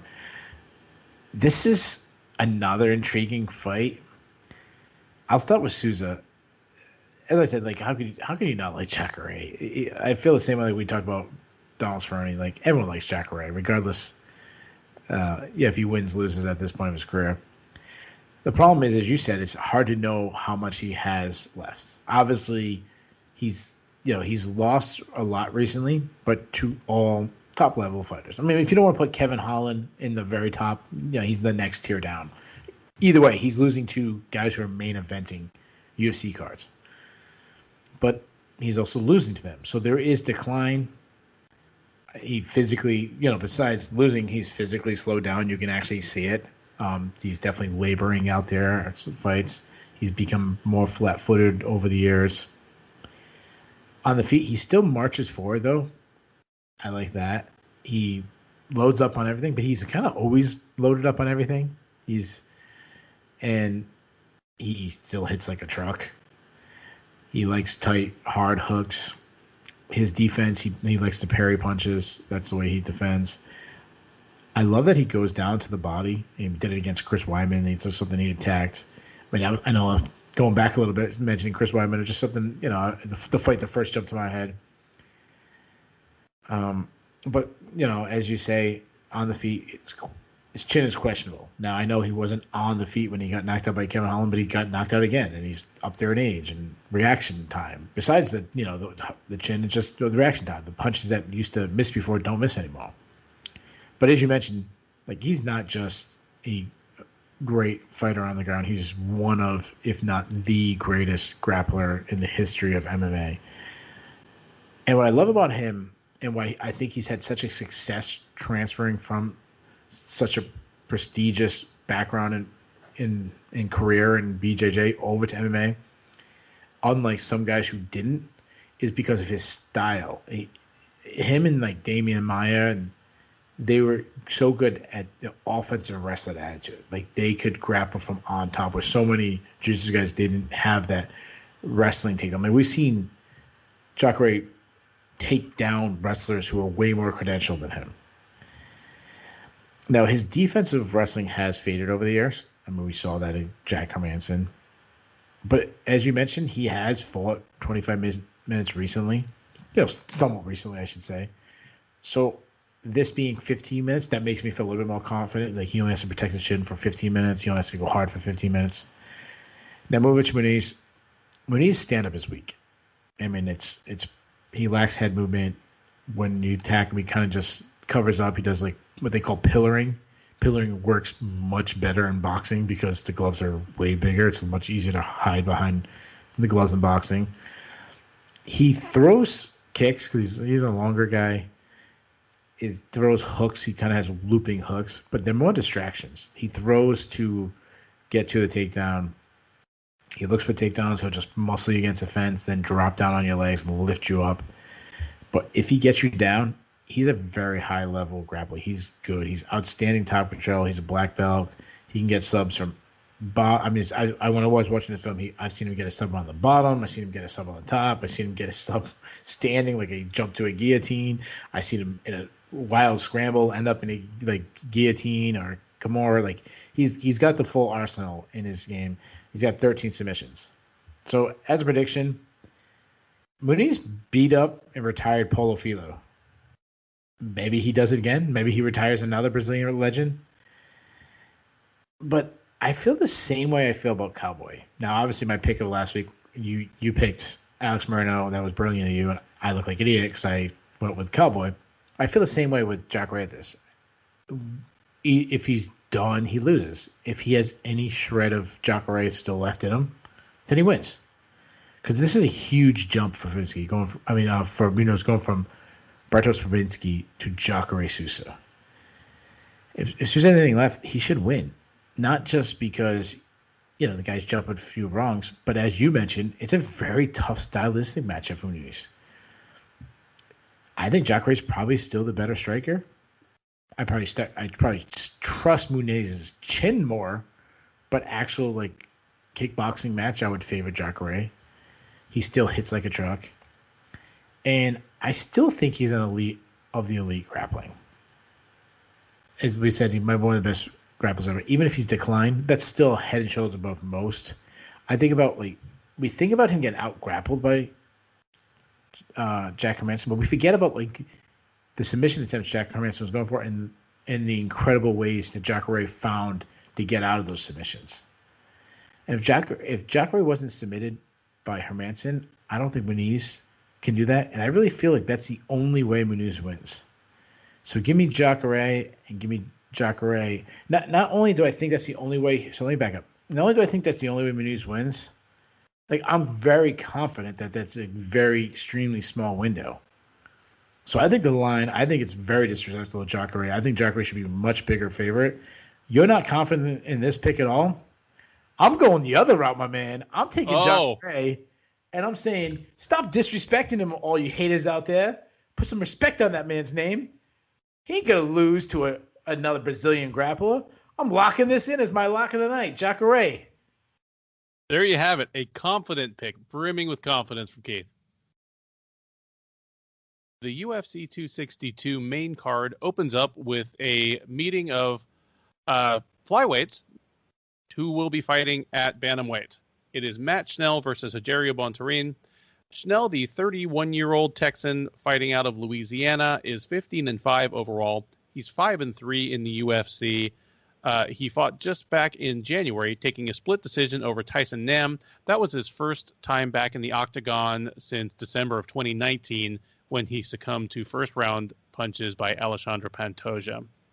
He'll be taking on Bontorin, who is a 29-year-old Brazilian, 16-3 with one no contest in his professional career.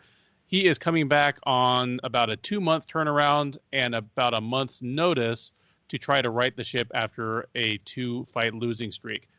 He was knocked out in the waning seconds of the first round by Cachoeira France at UFC 259 on March 6th. Before that, he fought most recently back in February of 2020, dropping a unanimous decision to Ray Borg at UFC Fight Night Anderson versus Blachowicz 2. In respect to the fact that Bontorin took this fight on just a month's notice, it is taking place at 135 pounds. Bontorin is the slight underdog here. He is out there at plus 140, where Schnell is minus 160 as the favorite. Keith, this is another fantastic fight on a really good main card. Tell me what you like about the fight, who you like in the fight, and how you think it's going to go. Yeah, I think it's a great way to start the card, the main card, because I think flyweight division is such a good division, and I think both these guys, well, they've been inconsistent. I think both guys have a lot of talent. I mean, I guess you could really say that about the whole division. I'll start with Schnell. He's well-rounded. He's an aggressive striker, has some power. We talked about the last fight that even though we remember him getting knocked out by Pantoja, he actually rocked Pantoja in that fight. And that's because he hits really hard. I mean, he's a good pocket striker. When he gets in there, he slides in the pocket, he loads. He's willing to brawl in the pocket, which I don't know if it's the best strategy because he's a good athlete. Like he's got pretty good speed. He might be able to work from the outside. We the fans benefit from it because it's so entertaining. The last fight I also mentioned about, I was a little worried about his chin because he was knocked out by Pantoja, but he was getting tagged. Even I'm going to say getting tagged, but Tyson Nam is known for being a heavy hitter, and Tyson Nam didn't put him out, so I feel much better about his chin moving forward. Snell, he's also very good on the ground. He might even be even better on the ground. He's got 8 submission wins. He likes to attack guillotines. He can get submissions off his back, triangles, arm bars. He's pretty good at scrambling. If he gets taken down, scrambling back to his feet. Though, I want to point out, and this is very briefly, and I gave him a hard time last time. I'll do it again. I don't like that he might be a little overconfident in his grappling as he pulled guard against Pantoja. I don't think he'll do that against Bontorin, but if he does, then I might not ever pick him again if he pulls guard again. As far as Bontorin, he's also well-rounded. He switches stances a lot, and that's because he has power in both hands, and that's very rare attribute, especially at flyweight, to be able to knock guys out with either hand. He also likes to stay tight, get inside, and throw down in the pocket and just wing punches. We saw that his last fight against Cachoeira France. There's a very good chance that these two guys just, stand on the line like the old Taya drill, just Aaron boxing, and they just throw down and see which one's last standing, which would be berserk. On the ground, he's also a very physically strong guy. Gets, body lock takedowns, clinch takedowns, trip takedowns. He's a good grappler. He's got 11 submission wins.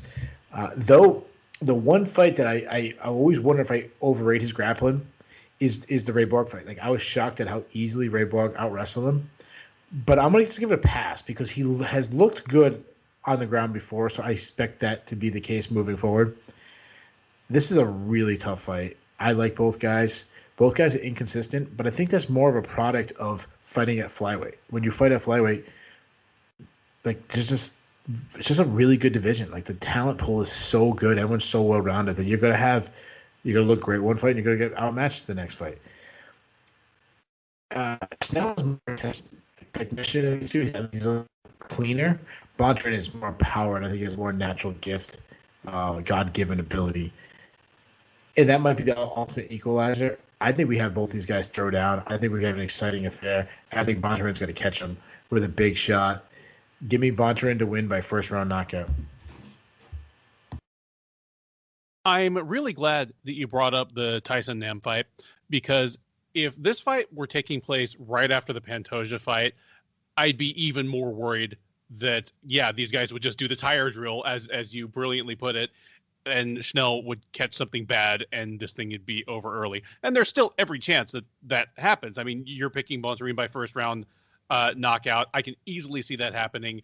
I'm going to go, with the opposite, or I'm not really the opposite, but the alternate outcome here, which is where Schnell either avoids the real heavy fire in the early going or, survives it and ends up, this ends up going all 3 rounds, despite, at least the main card here just being all fantastic matchups. This is going to be my pick for fight of the night. I think we're going to get just 3 rounds of just the most flyweight of wild flyweight action, both on the feet as well as on the ground. But give me Matt Schnell by decision. And to be more specific, give me Matt Schnell by winning the 2nd and 3rd rounds. I expect him to catch some fire from Bontorin early on. I expect him to have the better gas tank late, despite the weight class allowance. Just, Bontorin coming back on such relatively short notice when he probably was not expecting a fight. But again, wouldn't be surprised at all if Schnell's, staring up at the lights. What a great fight. Back up to featherweight we go for a striker's delight between Edson Barboza and Shane Burgos. Barboza, the 35-year-old Brazilian, is 21-9 overall. He's 15-9 in the UFC. He fought most recently last October, taking a unanimous decision over Makwan Amirkhani. That put the end to a 3-fight skid for him, in which he had lost to Justin Gaethje, Paul Felder, and Dan Ige. Ige, of course, was the beginning of Barboza's featherweight adventure, and the Amirkhani fight was also at featherweight. He'll be taking on Burgos. Burgos is 30 years old, 13-2 overall, 6-2 in the UFC. He fought most recently last June, dropping a unanimous decision to Josh Emmett in an absolute barn burner of a fight of the year candidate. But for him, that did put the end to a 3-fight winning streak. He had beaten Kurt Hollabaugh, Cub Swanson, and Amirkhani. Burgos, the younger man, slight favorite here. He is minus 135. You can get Barboza at plus 115 as the slight underdog. Part of me is surprised at how good Edson Barboza has looked at featherweight, but it's not that he's looked great at featherweight. It's just that I expected the wheels to completely fall off, and they haven't. So it's more that, like, I was expecting disaster, and all that's really happened is it hasn't fixed his problems. I mean, normally when you get a guy in his mid-30s who's on a losing streak and he drops in weight, that's a no-no. Like, it's never worked for anybody in the history of the sport. Like dropping in weight when you're on a losing streak and over the age of about 32, like it doesn't work. For Barboza, I'm surprised. He didn't look like a guy with 10 pounds to spare. He's not the tallest lightweight in the world, even if he is like 5'10 or 5'11, but he's just got this huge V-taper wingspan. He's a very muscular guy, for his bone structure, but he's dropped the weight. He hasn't looked dead at weigh-ins. He hasn't failed to make weight. So it's been fine. And he's looked okay, but he's looked to me basically like lightweight Barboza did, only that featherweight Barboza got to take a little bit of a step back in competition. I mean, he dropped out of the lightweight division on the back of losses to Justin Gaethje and Paul Felder. That's a top 5 and a top 10 fighter. Did he look that good against Amirkhani just because Amirkhani was a step down from Ige, who was a step down from Felder, who was a step down from Gaethje? Or does he really have new life? I don't know. But all I know is at this point, he is what he is. He was never a high volume striker. He's always been a sniper rather than a machine gunner. What you don't remember about the insane Terry Edom knockout is I think he threw about 10 strikes that fight. Like that's him. He is a sniper. One of the ultimate snipers in the history of the sport, along with like your Jose Aldos. And that kind of low volume, pick your shots approach has only gotten more extreme as he's gotten older. I think he's managed his gas tank and protected his chin by becoming even more deliberate. And that's also been a reaction to, I'm not going to say exposed, because I mean, he's 15-9 in a couple of the toughest divisions in the UFC. He's one of the most exciting strikers that those divisions have ever seen. So I'm not going to say like exposed, but once the book was written on how a top fighter could beat Edson Barboza, until kind of your Michael Johnsons and Tony Fergusons came along, nobody really understood that, okay, you put him on his back foot, you crowd him, you don't give him the time and the space to uncork these huge high amplitude kicks that he really loves to throw. I mean, before that, the only guy who'd beaten him at the UFC level was Donald Cerrone, and Donald Cerrone took him down. So I think a lot of what Barboza has done over the last 5 or 6 years has been to kind of guard himself from that. But as he has slowed, that's become less effective.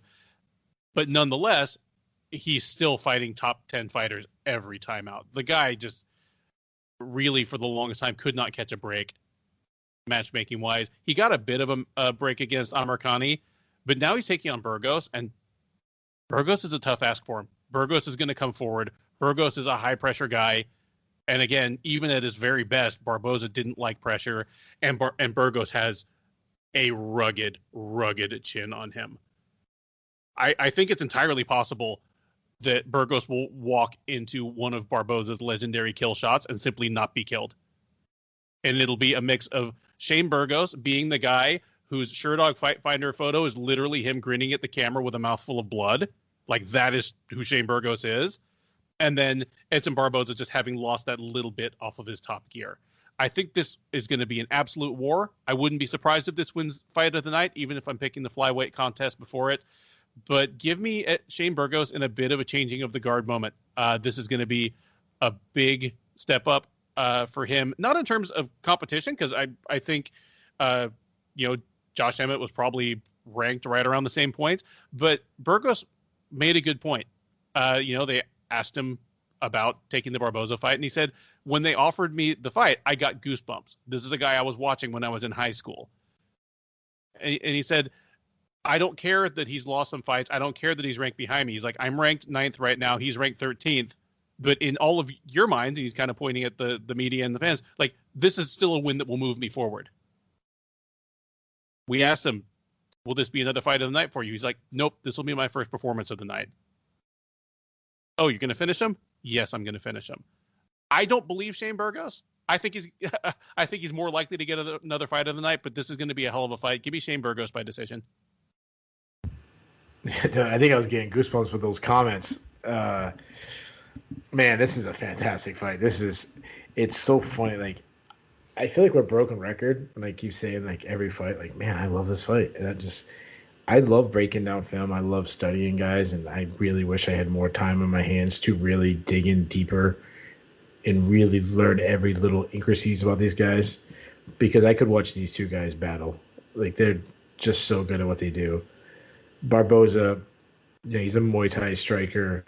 He's got, if we're talking about greatest leg kicks, or just greatest kicks in general, not necessarily leg kicks, just kicks at all era, he's in the club. He's on the Mount Rushmore. He's in there. Him, Gaethje, Jose Aldo, Pedro Hizzo, like, whoever. Crow Cop, obviously. Look, he's in the club.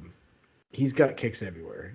As you were talking about, kicks to the legs. His body kicks are just crucial, brutal, and he is a builder in a different way than we normally phrase it. We talk about a guy who output builds as the rounds go on. That's not the case for Barboza. He's a builder because the damage he does starts becoming bigger. The Dan Hooker fight is the ultimate. Exactly. Oh, that was one of the hardest fights. And I actually remember this. And there was another fight we talked about. I forget what it was. Where I said the same thing. It's one of those ones where I'm watching it happen, and obviously it's entertaining. But it's one of those, you start asking yourself, like, why do I like this? Why do I like watching someone get absolutely tortured? Like, this is torture. Mm-hmm. Like, that's why I felt like this. And that's what I mean by he's a builder. Like, those kicks just look like they add more power as the round goes on. And it's not. It's just that the target is starting to break. And the thing about his kicks, he's such a good kicker that it really overshadows a pretty good boxing game. Like, no one talks about Edson Barboza's boxing, but if you took away Edson Barboza's kicks, obviously he's a completely different fighter. He's still a pretty good fighter without his kicks. He's got fast hands. He works behind a busy jab. I love that he targets the body with his punches. He'll go downstairs. He did it in his last fight against Amirkhani a lot. I would say his plus power, like he's not, he's not just engaging. That was one of the big differences in their fights. But I mean, his straight right flattened Americani twice in their fight. And I think what also happens with his hands and why he generates more power than he gets credit is his opponents is always constantly thinking about his kicks, that it's going to open doors for the hands. You're not really focused on the hand because you're worried about it. You're worried about seeing that hip bone start turning over and that kind of giving you frights. And when he goes to turn like that, it's actually a right hand going over the top. I think his takedown defense is better than he gets credited. It's not good. It's not a strength, but I've heard people talk about like just a bad wrestler. I don't think that's true. What I think he struggles with is his get-up game. Some of that is a little deceiving because he's had Khabib Nurmagomedov on him. Nobody gets off of him. And Kevin Lee, who is a very good, fantastic grappler too. He does fade light. Like that to me, I don't think is exaggerated. And I think that's because of his explosive style. I mean, when you're as explosive, I mean, he's one of the most, if we talk about Dollar, we're talking about the club. We're talking about the explosive club, like just pure athleticism, quick twitch athletes. Like Barboza's in that club too. Mm-hmm. And if this is the first time you ever listened to that show, what we like to call the club is we don't debate who's the best of that. Just if there's a private membership club, do they get in? And if there's a private membership club for quick twitch athletes, Barboza's in it. Mm-hmm. The troubling thing is you talk about a guy that's maybe declining. I'm worried about that too. Like I haven't seen the gaping decline as we've seen other guys that are there like a Cachoeira, but you're just assuming based on the amount of wars and damage. I mean, think about what Khabib did to him. Think about what Kevin Lee did to him. Think what Justin Gaethje did to him. And he's had other wars that even Dan Hooker. Like we think about him destroying Dan Hooker early. That was an absolute war. We talk about him destroying him late, but that was an absolute war up to when Barboza started taking over. So that's how I say troublesome. Now Shane Burgos. Shane Burgos is a huge featherweight. Like I just rewatched his fight with Josh Emmett, which is a fantastic rewatch. You should watch that regardless if you're doing tape study on a fighter. It's just a really fun fight. He looked 2 weight classes bigger. He looked like a featherweight facing a welterweight. Like he looked massive against Josh Emmett, who, mind you, used to be a lightweight. He moved down to featherweight. Burgos constantly moving forward, crazy high output, fast hands. He keeps his hands by his side, so they're all up jabs. They get hidden because of that. They're low, which is good offensively, but I think is bad defensively because Burgos does not. The guys who keep their hands low, you need extremely good head movement. And Burgos, for the most part, actually, I would say is bad head movement. He doesn't move it enough. He gets tagged a lot. Now he has a very crisp jab. He's got fast hands. He's good pocket boxing. Like he follows his jab into the pocket. He's always constantly taking the ground. When you take a step back, he's looking at it's like almost. I think about like the old battlefields when 2 armies would come out. The British Army, the American Army, and the Colonials, and when they were winning, they would take the ground. That's what he does. He gets you to back up, and he's constantly taking the ground and making you use energy. The energy you're using backing up, he's using that against you because like a step forward is not the same as a step back. And that's something he's always does. He's added leg kicks into his game a lot now. He's really turning that over. He did that Josh Emmett. We saw that. I mean, Josh Emmett hurt his leg, but he also targeted the leg with leg kicks. Things I don't like about him though is he's been taken down like in wrestling, like surprisingly a lot for a guy who's top 10. He has almost no offensive wrestling. I shouldn't say he has no offensive wrestling. We just haven't seen it. Like he might be a pretty good wrestler. He just loves to throw down in the pocket. And he's also taken a lot of damage, not to the sense that Edson Barboza has because he hasn't been around the game, but he's been hurt. I mean, Josh Emmett hit him with freaking everything and dropped him twice. The first one he caught him with, it was a perfectly timed punch where Burgos was stepping in. He kind of caught him stepping in. But the second one was just perfect placing. I thought Burgos flashed knocked out for a second. And then I really like Kurt Hollabaugh dropped him, if you remember going back to their fight. So as far as prediction goes, you seem really excited about this. I'm so excited for it. This is my fight of the night prediction. We're gonna have a war. I just want this fight to be here already. Like when I started breaking up, like this, I feel like this should have it. This should be a main event on a fight night to get like 2 extra rounds. I'm gonna go the opposite. I'm gonna go with Barboza. Barboza is a lot like Shevchenko. Like he's another one of my bugaboos. Like I've always liked Barboza. Burgos gets hit too much for my liking. Barboza is much harder to hit, and Burgos has a lot of similar style to Hooker, where he stands up tall. He's a big target, and we saw what Barboza could do to Hooker. Obviously, I'm not saying apples and oranges different, but I just mean you become a big target. I 100% agree with what you're saying about Burgos's pressure could be a big problem, but the problem with pressure is he can be stepping into some clean jabs, some clean tip kicks, obviously high kicks, and it would not shock me at all if Edson Barboza gets one of his best knockouts ever and lands, like you said, that he lands that kill switch and doesn't kill him. That very well might be the case, or very well might be the case. A switch kick to the head puts Shane Burgos out. I'm going to say it doesn't happen. I think if we're going to get one of these all-time classic fights, I'm going to take Barboza by split decision and the obvious fight of the night pick. Well, we agree on something there. This one's going to be a banger. UFC 262 main card. The third fight from the top is the third of 3 women's flyweight attractions. This one features former title challenger Katlyn Chookagian against rising Brazilian Viviane Araujo. Chookagian, the 32-year-old New Jerseyite, is 15-4 overall. She is 8-4 in the UFC. She fought most recently back in November at UFC 255, taking a unanimous decision over Cynthia Calvillo. That was a comeback from her to a devastating knockout loss to Jessica Andrade in October, where Andrade crushed her with a punch to the body late in the first round, and that was all she wrote. Araujo, the 34-year-old Brazilian, is 10-2 overall. She's 4-1 in the UFC. She is currently on a 2-fight winning streak over Roxanne Modafferi and Montana De La Rosa. Those are put further in the rear view her only UFC loss, which was a unanimous decision to Jessica Ai back in December of 2019. Chookagian is the slight favorite here. She is minus 140 or so, where Araujo is plus 120. Keith, what do you think of this fight? Who wins? How does it look?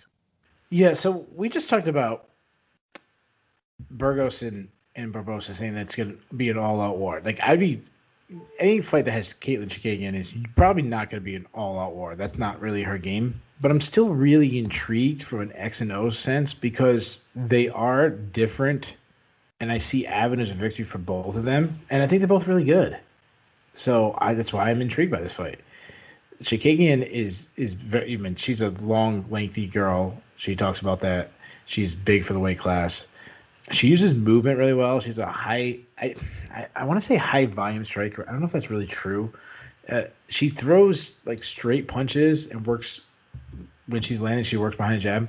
But what she likes to do is what I call the Holly Holm. She likes to throw punches out of range, just in that safe zone where no one's really getting hit, but your opponent still has to put their hands up a little bit and make noise, and then you kind of trick the judges into thinking you're winning. It's something Holly Holm does, something Katlyn Chookagian does, and she even follows Holly Holm in the fact that she loves that side kick, like Holly Holm does, that karate side kick, and it's very wise. People are going to give you fights, and especially in Holly Holm's case, and not take a lot of damage. Good for you. But that's one really good range. But another good range is all the way in. Like if she gets into the clinch, she's a good clinch fighter because she's taller. It's easy to get your knees up, and she's a very underrated grappler. I mean, she trains on the Renzo Gracie and John Danaher, and I know she trains wrestling with Nick Cantone. I mean, those were really good grapplers. She's got some sneaky takedowns. She can win a wrestling match. You look at the Antonina and the Shevchenko fight, she basically just wrestled. When she's on top, she's got good top control. She showed her intelligence in that fight by, not just rushing him to the takedowns, getting the fight to the ground, and not letting her ego take over and try to stand up and bang with Shevchenko. It was the easiest route to victory, and she won it. That's a big part of Katlyn Chookagian's game. She looks like someone who's out there thinking and game planning and strategizing. Now move over to Araujo. She's very different. She's fast. She's athletic. She's elusive. Has really good lateral movement, good footwork. I'd say she's well-rounded, can fight from both stances. She likes to counter-strike, which may be an issue against someone like Chookagian if Chookagian is not coming all the way into that range. If she's playing that out kind of tricky game where I'm throwing stuff and you're relaxing because nothing's touching you, but you can't counter-strike. But she does well to normally she does well to draw out the attacks because she throws a lot of feints herself. She's twisting her hip, she's moving, she's drawing out the attacks to counter-strike. I like that she goes to the body. That makes a big part of her game. Very, very good leg kicks. She did against Montana De La Rosa. She did against Jessica. But I'm surprised that for someone who kicks so good, she doesn't check kicks herself. Like Jessica I did well in their fight by making it a dirty fight and getting in the pocket and throwing down hard leg kicks. Araujo is a good grappler. She needs to use it more. She's got good entries, good top pressure, could really do some damage from ground and pound. Another concern I have about her is that she fades late. Like we saw it against Jessica I. That was the difference in the fight. It's like she was way ahead in that fight, and Jessica I came back, won the second and third round. And Montana De La Rosa, like she destroyed her early, and De La Rosa actually was starting to come back later on in that fight. So I'm going to take that more as inexperience. I feel like she also has a high output early, so that might be it. Like she needs to control her output. But it's something to watch where someone like Chookagian, I've never seen her fade. This is so good. Araujo has all the tools to beat Chookagian, just pure natural speed. And however, Chookagian, like we were talking about, is so intelligent. I can see her just outworking Araujo from distance or getting some takedowns. However, in this fight, I'm going to go with the talent over the intelligence. And I think this is actually going to be a breakout performance from Araujo. I've been high on this girl for a while, and she needs one of those fights that really opens up her, people's eyes to her as a true title contender.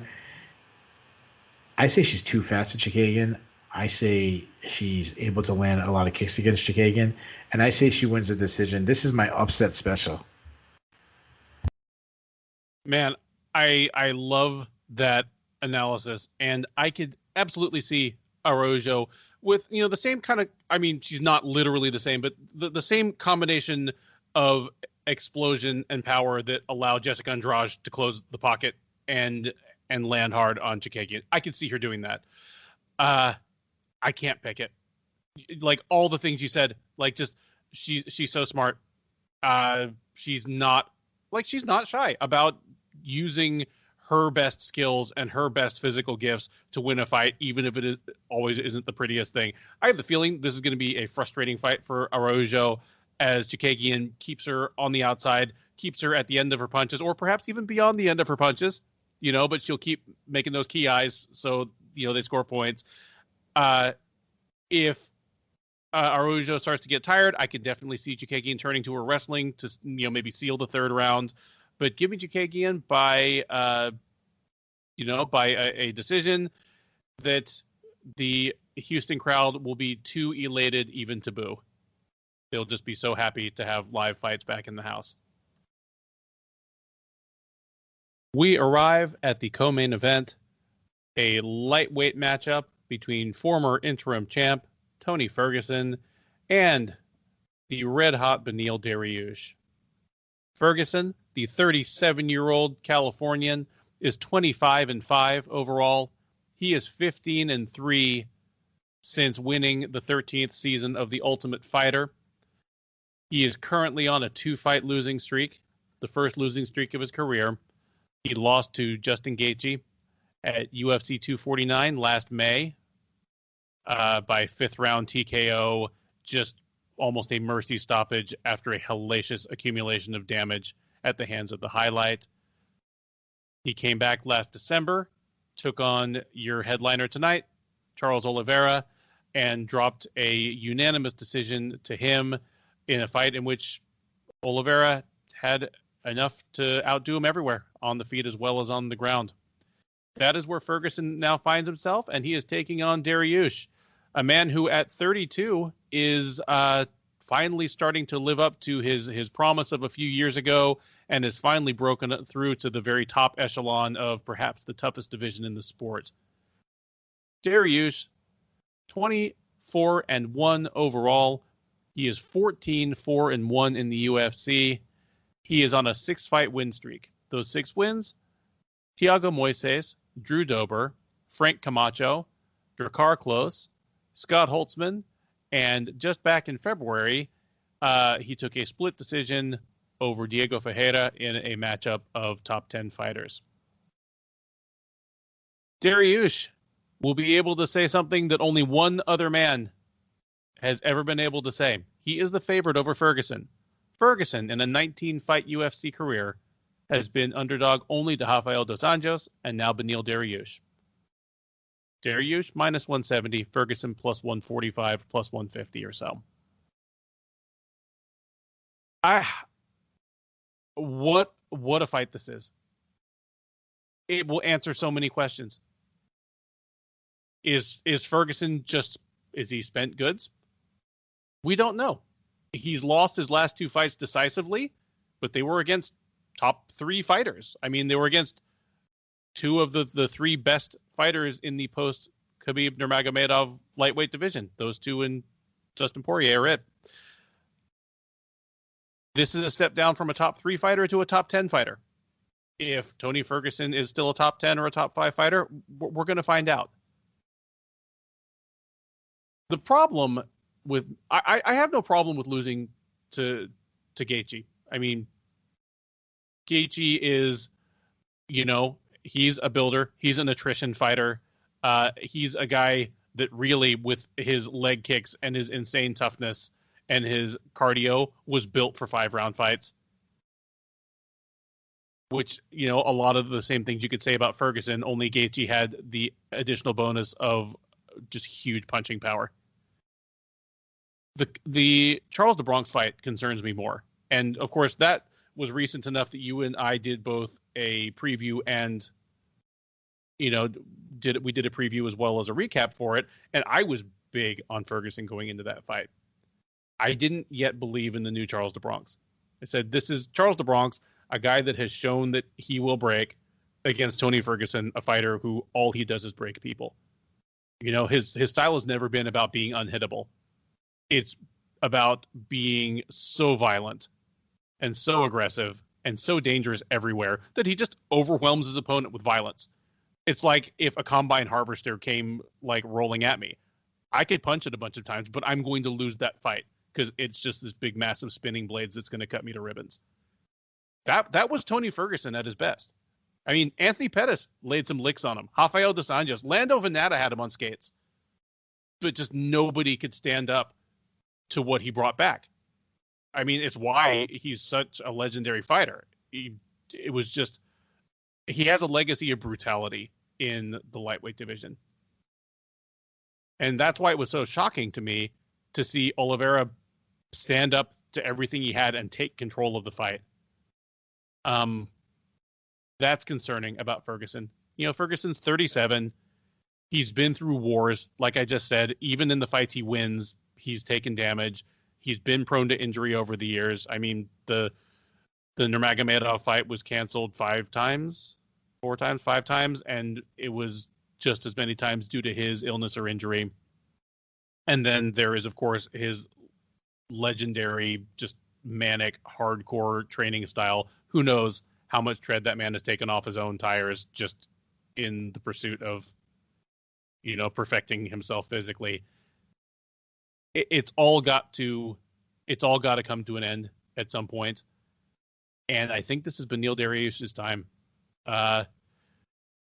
Dariush, he's not to the same extent as Charles DeBronx that we're going to talk about next, but when he first came into the UFC, he was an incredibly gifted fighter who had all the offensive tools, but was prone to losing bad fights at inopportune times. And in the lightweight division, you just can't afford to do that. You have to string together too many wins in a row to make it to the title picture. He's now won 6 in a row, and he looked great at it. I love I love this fight, but I just expect that Beneil Dariush is going to be able to take the best of what Ferguson gives him. The fact that he's not going to have to be as worried about Ferguson's incredibly aggressive and opportunistic submission game definitely helps a lot, because the old snap jitsu, as he calls it, is something, that's not going to slow down at the same rate as his striking. Give me Dariush by decision in this one, and this is just another great fight. Yeah, anytime you get Tony Ferguson in a fight, it's always like, I don't know the last time Tony Ferguson fought and I wasn't like through the roof excited, and this is no different. And it's tough to know, and I feel like this is a theme we've been saying the last 2 weeks. It's tough to know what you have with Tony Ferguson. I say this as sensitive as I possibly can be. I mean to say this sensitive. You don't know what's going on in his head. I think he's at times have been open about, kind of open at some of his struggles. So you don't know what's going on in his head, but you don't know what's going on with his body based on all the injuries and this and that. But also, we don't know where he stands, because it very well may be that he just lost to Justin Gaethje and Charles Oliveira, who very well might be the two best lightweights in the world. Could be. They're in the club. They're in the conversation. I mean, Charles Oliveira might be the champion come, Saturday night, so technically Sunday morning here on the East Coast. And Justin Gaethje's not far out from getting a title shot. Yep. And Dustin Poirier is out there picking up a check, but he's going to be right back in the picture. Yeah. All respect to Dustin Poirier and Conor McGregor, who's fighting for each other. I just, these are two of the best fighters in the world. And not even just lightweight, just regardless of weight class. The two of the best, some of the all-time pound-for-pound guys. So is he just a notch below those guys? If that's the case, then he very well could not just beat Beneil Dariush, he could dominate. We could have one of these classic Tony Ferguson fights. But if he's not, and he's done, well, Beneil Dariush is not the guy you want to be damaged goods against. So I want to talk about some of the good things about Tony Ferguson. Like, when he's on his game, his output is unmatched. Like, he's incredible. I mean, there's a handful of guys, but when I say unmatched, you get what I'm saying. Like, he's up there. Like, his output is insane. He's also so unpredictable and creative. Like, you never know what he's saying. I said this last time we fought, and I want to quote him again because I loved it. Dan Hardy says, "You don't know what you're going to get from Tony. I'm sorry, you don't know what Tony's going to do because he doesn't even know what he's going to do." and I just love that. When he's on his game, he's just flowing. We talked about Chookagian with the game plan. That's not Tony Ferguson. He's just flowing. He just feels it. They say like when an artist is painting or a classic composer is playing the piano, they just feel it. Like, they don't have to think. And that's how it is with him. He lands from weird angles. He'll jab your face off into oblivion. His straight right is deadly. He's got a deep kick game, lots of leg kicks. And that's all from the outside. You get the inside from him, and that is when you get in the danger zone, because he's throwing slicing elbows like we've never seen before. He might throw a spinning back elbow, and as soon as you're reacting to something like that, he's increasing the output, and you're like, oh, he just threw a 10-punch combination. How does this guy have an output? And the next minute he's throwing a 15-punch combination at you.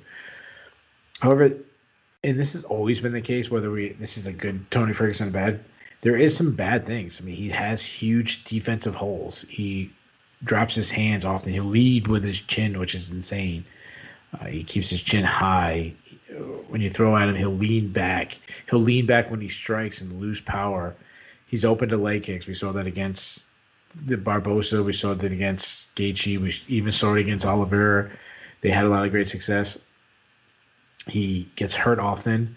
I do love how, I don't remember who described him, but it was a really, and I said this last time we fought, that when he gets dropped, he'll just kind of spin through. Even like when Justin Gaethje was hurting him, they said he spins like he looks like Sonic the Hedgehog when he gets knocked down.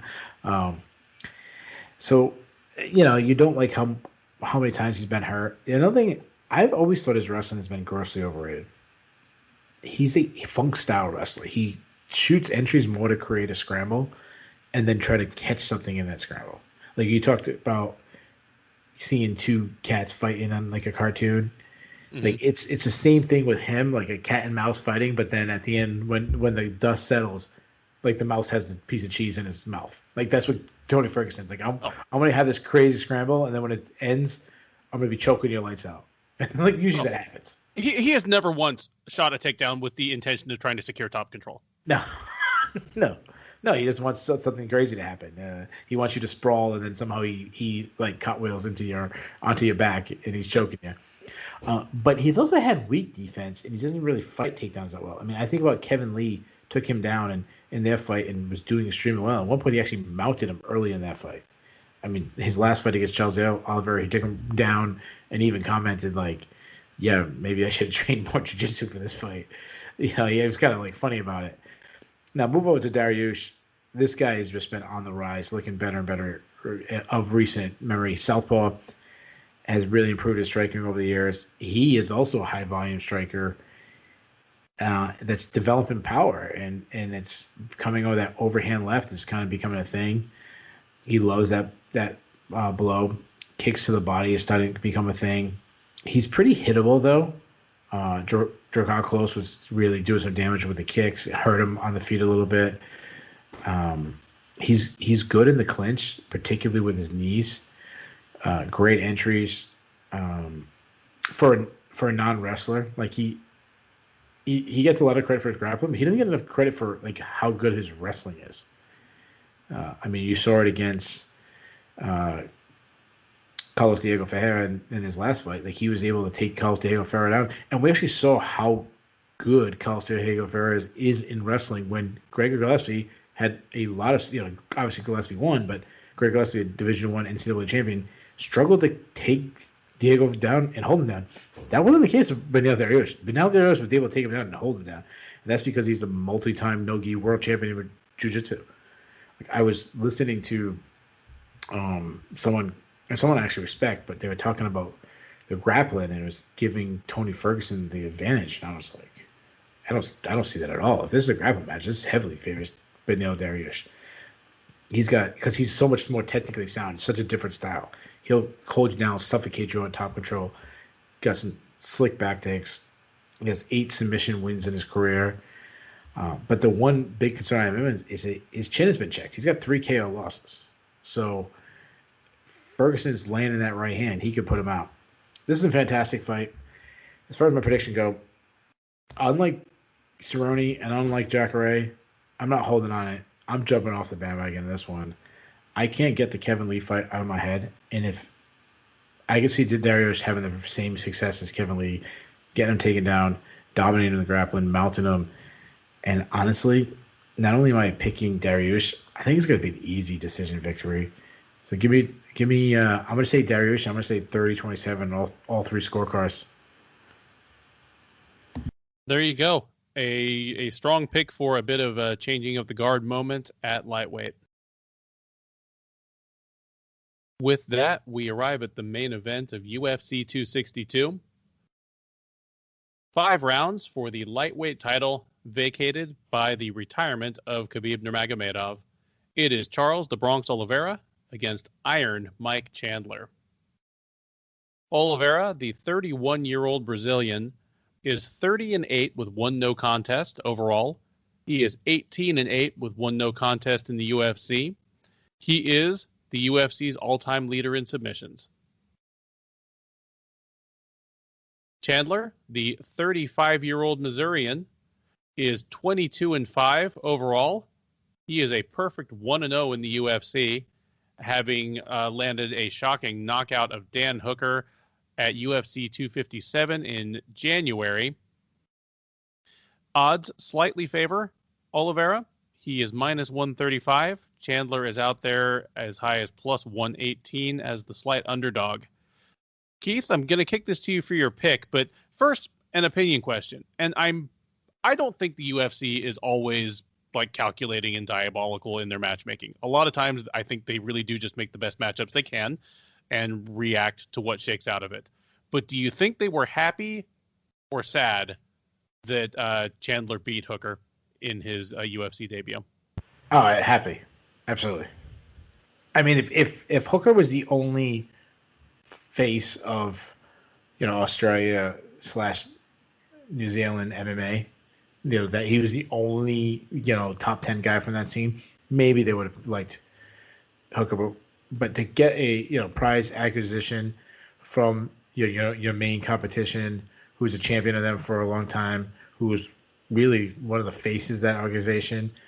Plus, he's an all-American wrestler with, fun, dynamic power in his hands. Like, that was a no-brainer for them. They wanted Michael Chandler to win.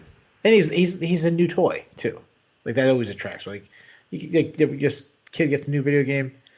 They put Mario Brothers 1 by the side. They stop playing Mario Brothers 2. Excellent. I actually disagree a little bit. I was surprised when they announced Chandler as the former Bellator champ. They often don't do that when former or sitting champs come over from other promotions. I kind of wonder if they were hoping to get one up on Bellator by having, their greatest homegrown star lose to, a top 10 UFC guy, but not a guy who was in immediate line for a title shot. I kind of wonder. And I wonder now if they're like, oh man, if the Bellator guy comes over here on the downside of his Bellator career and wins our title, how's that going to make us look? I kind of wonder. Well, my thinking is if they were worried about that, they wouldn't have put him in the position, because it's not like he went on this 5, 6, 7 fight win streak. You had no choice. Like, you had like if you replaced right now, you replace Michael Chandler with Justin Gaethje, it doesn't sell any less pay-per-views. It might even sell even more. Like, you had other options. No, absolutely. They did. I'm going to have you give your pick, but just if Chandler wins, I mean, how insufferable is Patricio Pitbull going to be on Sunday morning? Oh, absolutely. And absolutely. Rightly so. And but... rightly so. Absolutely. I mean, like, if Michael Chandler wins, like, I don't know. I don't have our pound for pound rankings memorized, but I know Pitbull is in it. Mm-hmm. Michael Chandler wins and obviously rises up our pound for pound rankings. We probably have to rise Pitbull too. And this is the case, taking Khabib Nurmagomedov by the side. Like, I'm saying that he's not the best in the world. I know we still have number one based on our guidelines for rankings and the 18-1 window, and I understand that. But putting him to the side, the UFC is going to say, by the title, that this is the best lightweight in the world, and your main competition has their lightweight champion who starts your lightweight champion in like just over a minute, and is their featherweight champion. And is their featherweight, but actually, even better argument that he actually went up a weight class and starts them in under a minute. Pitbull will have a strong argument that I am not only the best lightweight in the world, I'm the best pound for pound fighter in the world. I'm not saying that I agree with that, but you can definitely understand the logic, because one, I'm a 2 weight class champion. I'm the champion of he's going to say I'm the champion of 2 organizations. He's going to say that. Oh, hell yes. So I think he's going to have a very strong argument for best. I think that's probably Dustin Poirier based on what he's done, but I don't hate anybody who calls Pitbull the best. And like, he's going to be way up there in the pound for pound. Like, you got to. Yeah, there'll be some movement. Like, let's be honest. Like, when we talk about stock rising at the end of the show, if Michael Chandler wins, he's probably going to be on one of our Bulls and Bears lists. Like, Pitbull is probably going to be on our Bulls list somewhere, or Bellator, some kind of connection. Absolutely. With that said, break down this extremely intriguing fight for me. I was thinking about when you were setting this fight up, I was thinking about the conversation we had in the beginning where we talked about, the winner might get a little slack from the casuals, and Khabib's a real champ, and Poirier was fighting this, and Chandler didn't deserve this, and I think Charles Oliveira, I think we both were in agreement that Charles would get a different viewing than Mike Chandler, get a different reaction than Michael Chandler. But to the hardcores, once we found out that Dustin Poirier turned down this shot that it was offered to him, that he went the Conor route. I haven't heard much complaining about this fight. Like, it seemed like the opposite. It seemed like people are very pleased with the matchup. Other than Justin Gaethje, there's really nobody else who could make an argument, now that Poirier passed it up. And that makes it even more exciting. Like, there isn't like a stain on this fight. And it's just such a good 50-50 matchup that seems like everybody is excited about. And I just get into it. So let's start with Michael Chandler. This guy is such an explosive athlete. Like, when I think of Michael Chandler, that's the first thing I think of. Look at what he does though. He said, "Oh, that's the first time I jumped off the cage before." And he's like, "Oh yeah, and I just went like 20 feet in the air and did a perfect, like picture perfect landing." Yeah, like picture perfect backflip. Like one of these ones that guys do backflip and it's kind of like sideways and stuff. Like that was like the Olympic judges would have been happy with that one. He's just a great, incredible athlete. He fights in a classic high guard. Keeps his right hand, which is that's like a pistol connected to his head. Darts in and out of range very well. Throws tight, hard strike. Has KO power in both hands, as we saw when he starts. I don't want to just use the example of the UFC, but obviously it's the one that's most fresh in my head, the starching of Daniel Hooker. But I mean, this is what he's been doing his whole career. I mean, this is Michael Chandler. He generates power because of three things. One, he's built like a brick shit house. I mean, look at him. The guy's got muscle on top of muscle. Two, I shouldn't say three, really two points I want to make. He keeps his base often with him. We talked about this last time. He brings his legs with him. And then that's what they keep talking about is how he shifted. Like he threw one punch really just to change his legs. Well, he's switching from his front leg now to his lead leg to turn the hook. Instead of a lead hook, it's like coming from behind where you're generating more power off that back foot, putting yourself more in position. And that's what he did on Daniel Hooker. And that's what he does a lot in his game. And when he does that, he can completely knock you out. That said, he's a pretty, and I said this last time when we were breaking him down, he's a pretty hittable fighter for an elite fighter. And while we just pointed out that he can generate power by bringing his base, he doesn't always bring his base. A lot of times he'll do a lunging shot where he lunges. It's kind of similar to, and I'm not comparing them totally, but style-wise, Kevin Aguilar, what I was talking about, lunges into his punches. He can do that. And when you do that, you leave yourself the counter, which is exactly what Pitbull put him out with. Pitbull saw the lunge shot and then finished with his own counter. I think it was a counter right shot that he put out Chandler with. Like, that's a problem. He other things I like about him, that he does work the body. He understands that he understands that that's putting money in the bank to it's like saving up for college. You put it away. He doesn't check leg kicks though. I mean, we saw that the Brent Primus fight. It was leg kicks was an issue, but he is a great wrestler. He's an elite wrestler. He's got great entries. He's so strong. He gets on your hips. He's just going to pick you up, slam you. But one thing that's disturbing, and it's been a long time since we've seen him in a 5-round fight, his output has gone down in 5-round fights. When I say that, I'm not talking about the early Michael Chandler and Bellator against Eddie Alvarez wars. I mean, like, more recent fights. When I'm talking about like Benson Henderson fights and stuff like that. Move over to Charles Oliveira. He's a good athlete. I wouldn't say he's a great athlete, but he's a very good athlete. He's very, he moves well.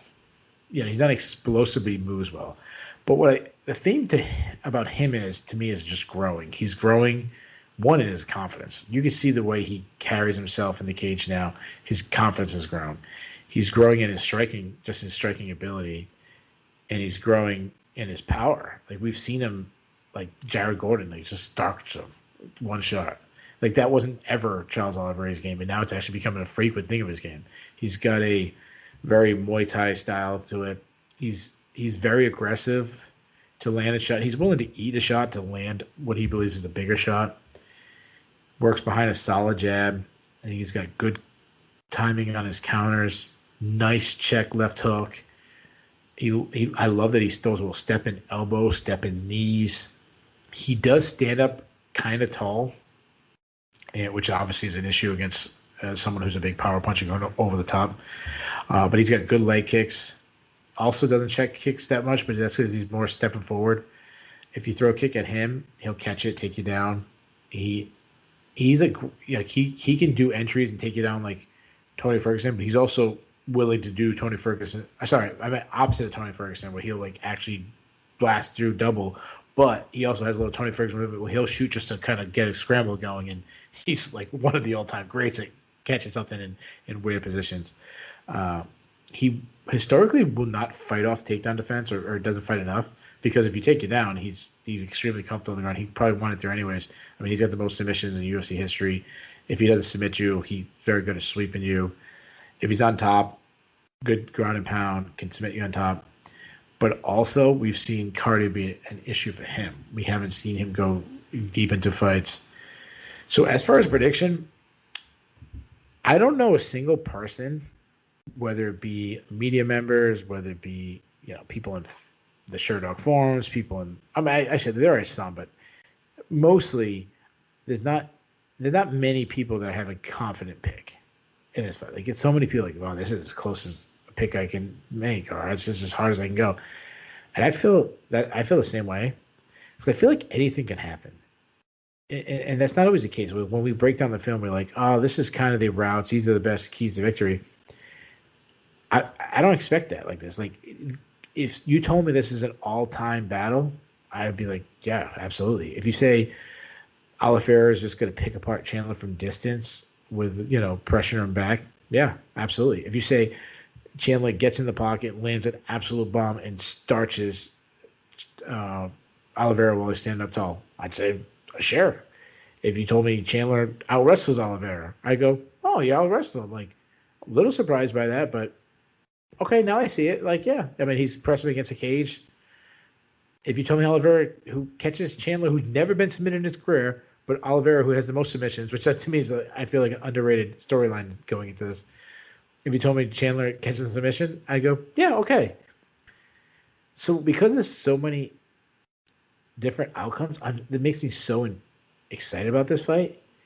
And I think we're going to get a little bit of everything. Like, everything we just said, I think we're going to get. I think Oliveira is going to pressure Chandler back and land some good shots from the outside and the step-in knees and the kicks.